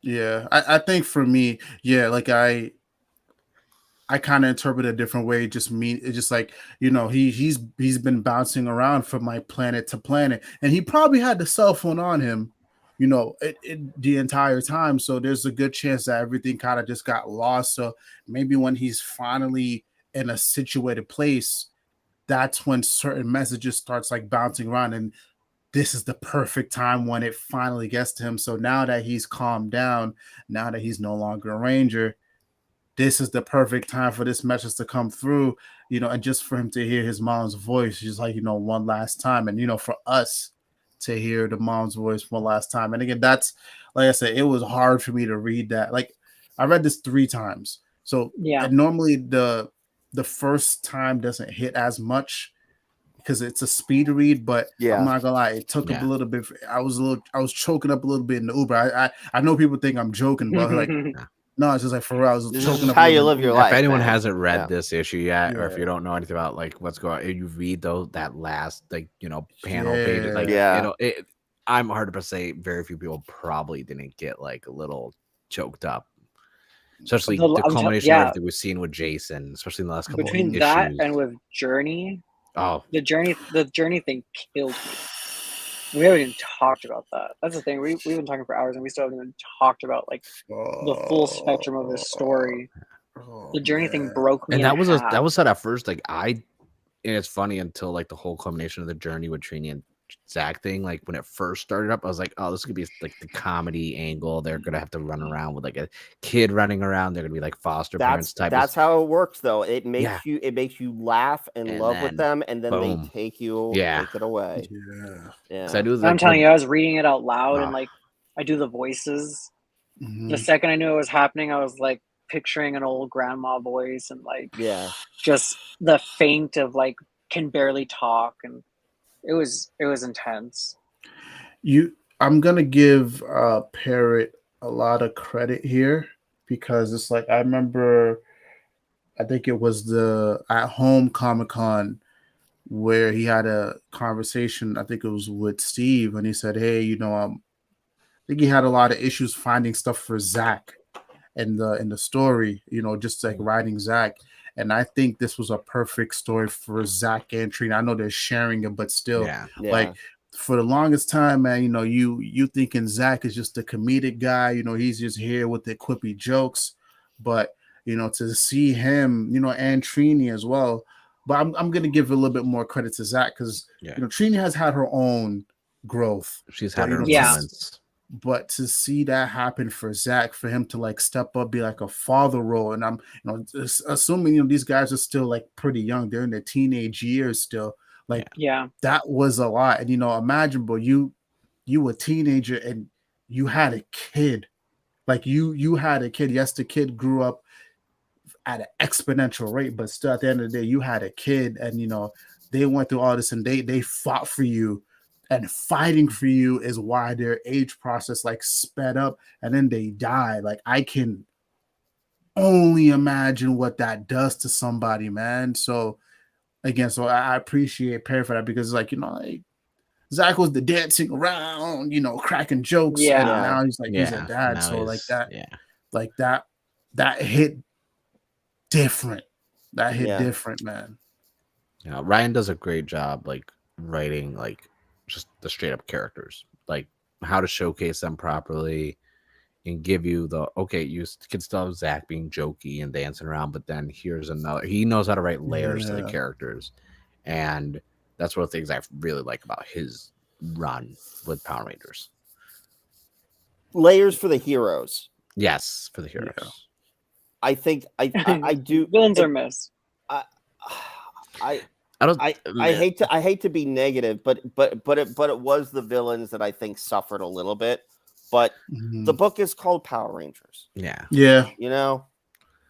I that's think okay. Some of them, like the whole Turn War with like Zed and everything else, I think that was done right. Worked. I think just the regular villains and everything else are very the Horde was extremely generic. Yeah, it's sometimes you need generic villains so it doesn't take away from the heroes and the characters you're telling. But it would be nice sometimes not to get generic stylization of villains. Yeah, but I do think that there is a comparison to be made between how Alpha 1 was handled and how the Death Ranger was handled.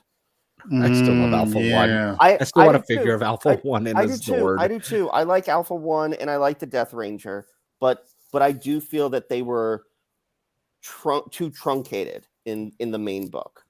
Yeah. And I agree with that.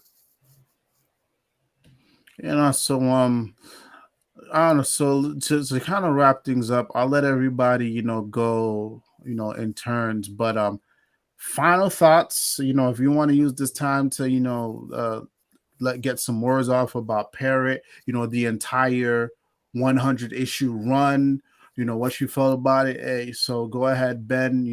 Now's your time. Go ahead. He put characters first, and I really appreciate that. And I really appreciate the character development that he brought to the book.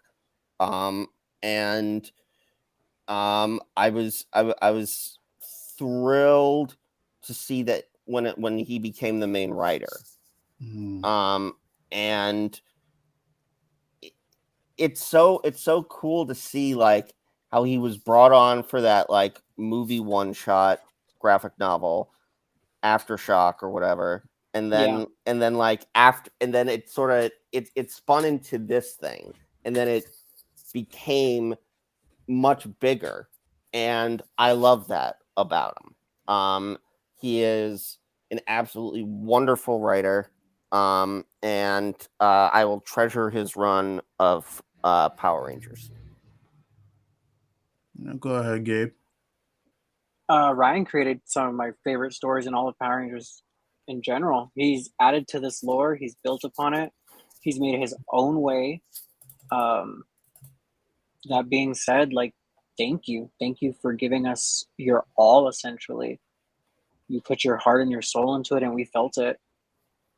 So, yeah, that's all I have to say. What's your Mark? Well, for Power Rangers, a comic, I've been very open to the fact that I stopped collecting comics for years, and issue 0 and issue 1 of Power Rangers got me back into comics. So I could thank Power Rangers and Boom for why I don't have as much money as I used to. Ryan, on the other hand, I love Ryan.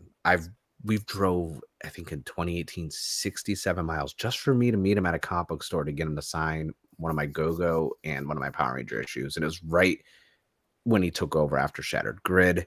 So maybe it was 2019. I don't know. There's a pandemic. I forgot a couple years. Now, again, I drove to Power Morphicon to see some Power Ranger stuff and to meet him and get him to sign some more Power Ranger comics. And other people have written Power Rangers, obviously, but he was able to not just write the Power Rangers, he was able to write Zach, Trini, Jason, Tommy. He wrote the characters who were the Power Rangers, not just the Power Rangers. And there's a level of depth. I don't think we've had that much characterization to these characters on screen or the movies or anything. So it was nice to finally get grounded actual depth and personalities to them while still keeping the lore and the thematic Power Rangers intact. Obviously, I follow writers, not just the characters, so I get to continue to see what he does in, Rogue Sun and the Massive Verse. So he still gets my money. He took extremely ambitious risks, so with basically putting up a middle finger to the peace conference, right? I know that was my favorite part. Like he took the risk with Zed. He took the risk with even bringing on Matt and bringing on he took a ton of risks, and I loved every single risk that he took. Yes, it was same. And for me as well, I followed, actually, let me take that back. I was very skeptical about Go-Go when it first came out. I was super skeptical. I was just like, and I didn't know any better. I'm thinking Go-Go was just like something insignificant. Like, what the fuck are we talking about? We're gonna get a Mighty Morphin team. Yeah. What are you talking about? Like don't tell me that. And then thank God I had certain people in the fandom who were just like, yo, just give this a go, man. Give this a go. And I checked it out. And during the rocky times of the main book, Go-Go held it down, man. Ryan Parrott stayed consistent, and I can tell this was him elevating as a writer, just like climbing up the ranks. And to see him take this grounded team and really do something different, before Tommy, I didn't think it could be done. I was like, there's no way, but he did it. And then watching him become the main writer and then juggling 2 books, juggling 2 books for a franchise that is very intricate and has a very complicated storyline is insane. That is Also, crazy. sometimes 3 books because he was also writing Turtles. Yep. And when I met him at New York Comic Con, we were like talking, and I'm sorry I'm like interrupting you, but like No, go ahead. When I met him at New York Comic Con in 2019, like we were talking about like timelines and stuff. He's like, "Oh my god, I'm sorry, Ben, I don't remember which timeline we're talking about," because it's just like, look, I think that some of the best was Necessary Evil, and just the straight up staggering of the timeline and show it like that was just so beautiful. Cool. It was beautiful, but man, he had to have lost his mind. Yeah. So and again, I'm giving him so much credit here because it's like that's a lot. That's very demanding. You know, I know it's taxing on time. It's taxing mentally, you know, spiritually. And again, you have this fandom that's very, you know, we can be very rabid at times. Well, I don't want to use the word we because I kind of stepped away, but people can be overly protective. Yes, you know, be very of something that they don't own. Yes. So the fandom can have its ways, but you know, for him to stand tall and for him to stay confident, for him to not budge, and for him to take the liberties that he's taking with the story is amazing. And you know, for him to really go into certain parts of the stories that we kind of forgot about or thought was just very one and done, for him to do what he did with the peace conference was crazy. And mind you, I was reading this at the same time I was doing an entire Mighty Morphin rewatch. So let me tell you that he helped me get through the rough points of season 2. Season 2 was not good.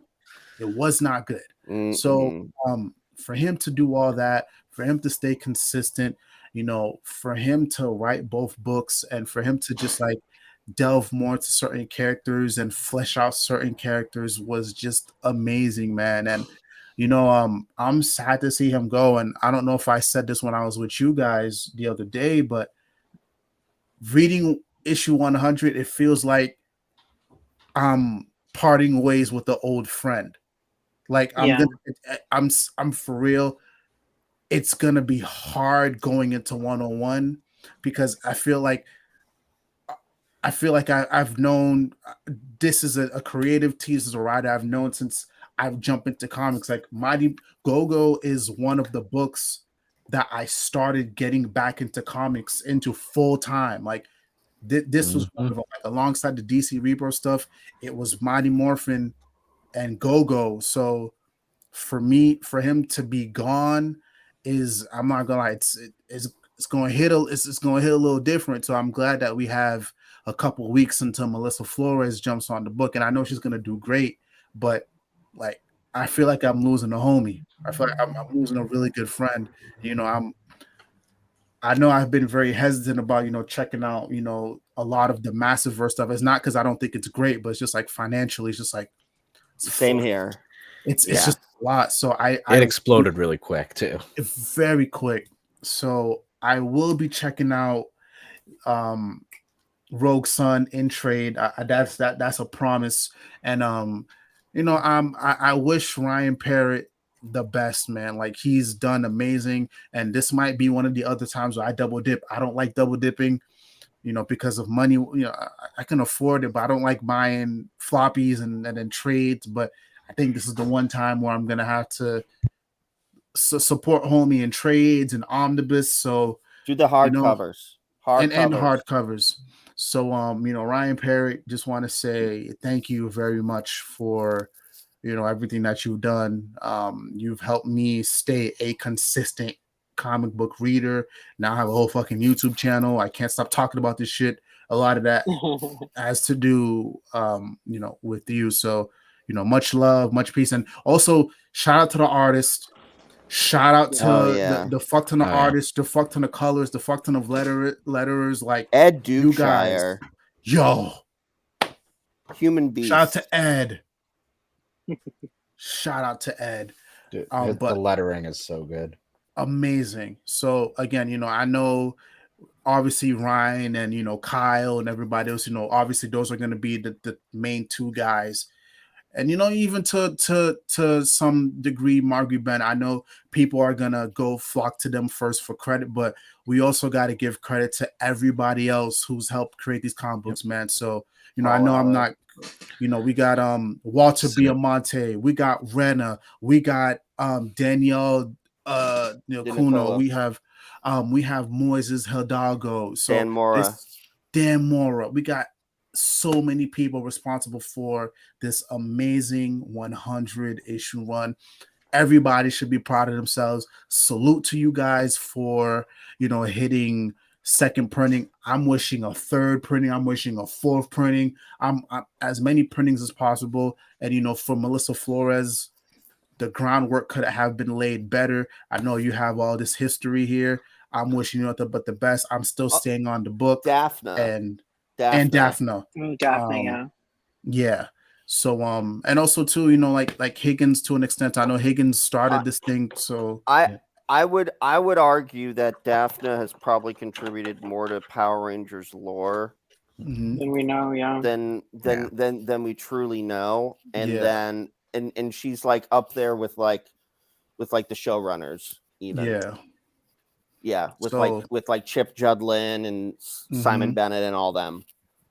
So again, like, thank you to everybody who's been involved, man. It's been an amazing last couple of years. I really fuck with what Kyle did. I enjoy Shattered Grid, but I'll be honest with you, once Parrott came on the book and took over with Necessary Evil, crazy. That's still one of the most insane comic book stories I've read, because there's no way he should have been able to get away with a lot of the shit that he did, but he did, and it worked. I'm gonna tell you right now, if you like how Ryan cares for building worlds and characters, that you will like Rogue Sun. I believe it's peak Ryan. I'm caught up on it, and I was like, you know what? I don't double dip either usually, but I'm getting the trade for that. I'm getting the Power Ranger trades too, because I want all of them. Because when I want to reread stuff, I don't want to go and take all the issues out. I do the Power Rangers hardcovers and the floppies. That's what I do. No trades, just the floppies and the hardcovers. Yeah. I might just start getting the hardcovers. I already started getting all the floppy ones, so I'm like, Yeah, I gotta make space for the hardcovers. I think I gotta do that sooner than later. Now that this run is over. Yeah, I don't know. Yeah. I might have to get the hardcovers. Like I got like the first like 6 trades, and I'm like, I don't like the trades because they don't put everything in the right order. In chronology. So like what the Shattered Grid hardcover did that was really cool was that there's issue 25 and then the issue of Go-Go that ties in. And then the issue like it does that correct alternating. Oh, never mind. I'll probably get the hardcover. And Necessary Evil, that hardcover does the same thing. Yeah, I'll probably have to get the hardcovers then. Never mind. That was worth the extra money to have it like properly done for reading purposes. It's not even like super expensive. I think it was like, if you pre-order them on Amazon, like, yeah, they're not bad. I was gonna do the Kickstarter one where you got the little cardboard Megazord to hold. Yeah, like, I that. Yeah, that became way too much. Where were you gonna put that? $800. Yeah, I was like, that became way too much for me. I'll just like take this out right here above the desk, like the foot that way, just right there. Oh, you already had a plan for it. That's bad. Yes, I did. I measured it. I had to like block the website, like call my ISP, like, yo, no, let me go to this website, please. Like, oh, Jesus Christ. Gotta plan a wedding. It's hardcovers. What's more important? I don't know. Hey, Pat, listen. Yeah, she can't hear me right now, so. and this video self-destruct, so you're fine. Yeah, you're fine. Don't worry. It's not going up online immediately after. And the cat doesn't talk. Yeah, I've made worse jokes in front of her whenever I buy a new Kamen Rider thing. She's like, "What are you gonna do with that?" Like, I don't know. Where are you gonna put it? I don't know. Why are you buying it? Bought you a ring and I didn't ask questions. She's like, "Oh, it's like that." I'm like, "Sorry, I'll go clean the apartment now." But you know, to wrap up, I want to thank all of you guys. Like, I think this might be one of the longest streams I've ever done. Yeah, What are we Yeah. hitting? Like 3.5, 4 hours now? Yeah, 3 and a hours half. and 30. it was a blast though. No, I had a Oh lot my of It fun. was. Yeah, You know, I'm saying it now, guys. We do have to come back and talk We have to about do this 101, again. right? Yeah. Yeah, we have to talk Yeah, about I down. had to follow Yeah, up Hell yeah. I'm Yeah. ready. and give it a Um, month to digest 100 and see if it's still because Yeah. it just came out. It's been like what, not even 72 hours, so Yeah. Yeah. it's still the honeymoon phase. Yeah, we gotta. Okay, yeah, yeah. So when we come back in like a couple weeks or to a month, yeah, that's the first thing we're gonna do. We're gonna talk about after we sat with this 100 for a while, how do we Full feel? See if things are post-mortem. changing. Yeah. Yeah. 'Cause So yeah, my we'll opinion's changed a lot since like Shattered Grid and now, like so. So we'll definitely do that. So I'll give you guys, your time to plug yourselves. I try to do it in the correct order. So Ben, you could go ahead and plug yourself, brother. You can find me at Dr. Ben MD on Twitter. You know, everybody please just go get vaccinated. COVID is going to it's going to be tough this winter. If you haven't already gotten vaccinated, get the vaccine, please, or check the CDC website if you need more information, or if you need to get your booster, get boosted. I'm getting my booster tomorrow. I'm already starting to see a little bit of increases in hospitalizations in pediatric patients, and it's not great. So don't want to end on a sour note. But yeah, you can find me at Dr. Ben. You want to message me, tweet at me, I'm here. Awesome. Cosmic, you're up. All right, guys, you can follow me at Cosmic Ranger 006 on Twitter, Cosmic Ranger on Instagram, or The Cosmic Ranger on TikTok. Got a lot of really cool projects coming, so stay tuned. Awesome, man. Mark, you're up.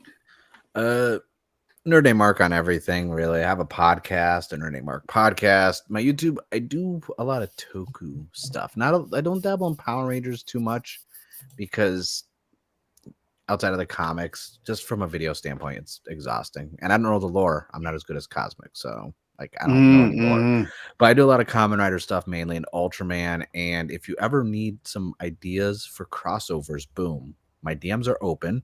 Yo. Listen, if you think Cobra Kai was just the tip of the iceberg, if you want Mark's Power Ranger iceberg of crossovers, you should see what's way down at the bottom. I could cross this over with Cars 3. We got this. Don't worry. Like, trust me, you want some I have YouTube video ideas now. So and the good doctor is already like, damn it. No more. Like, trust me. I better see a cut. I could do a crossover of Power Rangers and freaking Grey's Anatomy or Scrubs. Want doctors? I got this. Don't worry. I can do tons of crossovers. I have too much free time. I want to pull out my hair and eat it. I could cross over with that too. We could get Kitchen Nightmares, Gordon Ramsay, and freaking Turbo Power Rangers. I got you. Don't worry. Okay. As long as I get a cut of it, I don't care. Got to pay off my loan somehow. All right, 5%. Fine. All right. 7. Y'all can find me on YouTube, man. Hit that like, hit that subscribe button. Yeah, I got a couple of videos in the tuck today. This week was a crazy week recording wise. So if nothing happens within the next 24 hours that completely wipes away anything that I have in the tuck, then I will release them. But knowing my luck, I would have had recorded the stuff, and then something happens tomorrow morning where it makes these videos that I have in the tuck irrelevant. So fingers crossed that doesn't happen. Other than that, yeah, please hit that like, hit that subscribe button, all that good stuff. Yeah, let me just go ahead and put my Twitter thingamajig in here because I forgot to do it. Yeah, follow me on Twitter. I'm just here tweeting about comic books, booze, and pretty feet. Y'all know the deal. But yeah, So once again, thank you everybody who tuned in. Thank you for everybody that's in the chat. Whether you were here for a couple minutes, whether you were here for the entire time, whether you're here for 45 minutes, I appreciate you. And yeah, the road to 500 is well on the way. Holy shit. Yeah. So thank you guys for all the support. Thank you guys for the support be showing all these random ass videos. I promise I will get another deep dive out before the end of the year. It's just been doing those deep dives and like being a new coordinator at work. My brain is fucking fried, guys. I apologize. That's the bread and butter of my channel. Please be patient with me. But other than that, once again, thank you to the entire panel for coming through. I know everybody here has different time zones. Like I said, the fact that this is happening is crazy. Thank you for organizing this, and thank you for having us. And yeah, thank you so much. I can't wait to come back. Being on. Yeah. For what I was looking forward to this all week. Same. Oh, the same. Yeah. Right? I know. I was just like, oh, that's what I was about to like. What time? I missed the other talk the other day. I've been working so much. I'm like, man, I better get home. You got me to have some caffeine. Yeah. That is not the Dr. Ben way. So for thank you guys so much. Again, I've been looking forward to this for so long. This has just been keeping me going and going. So the fact that it's been able to happen has been amazing. But I know you guys gotta go. So thank you guys everybody who's been tuning in. Thank you to you guys once again. Much love, much peace. It's your boy Roliver Queen. It's your boy Ben.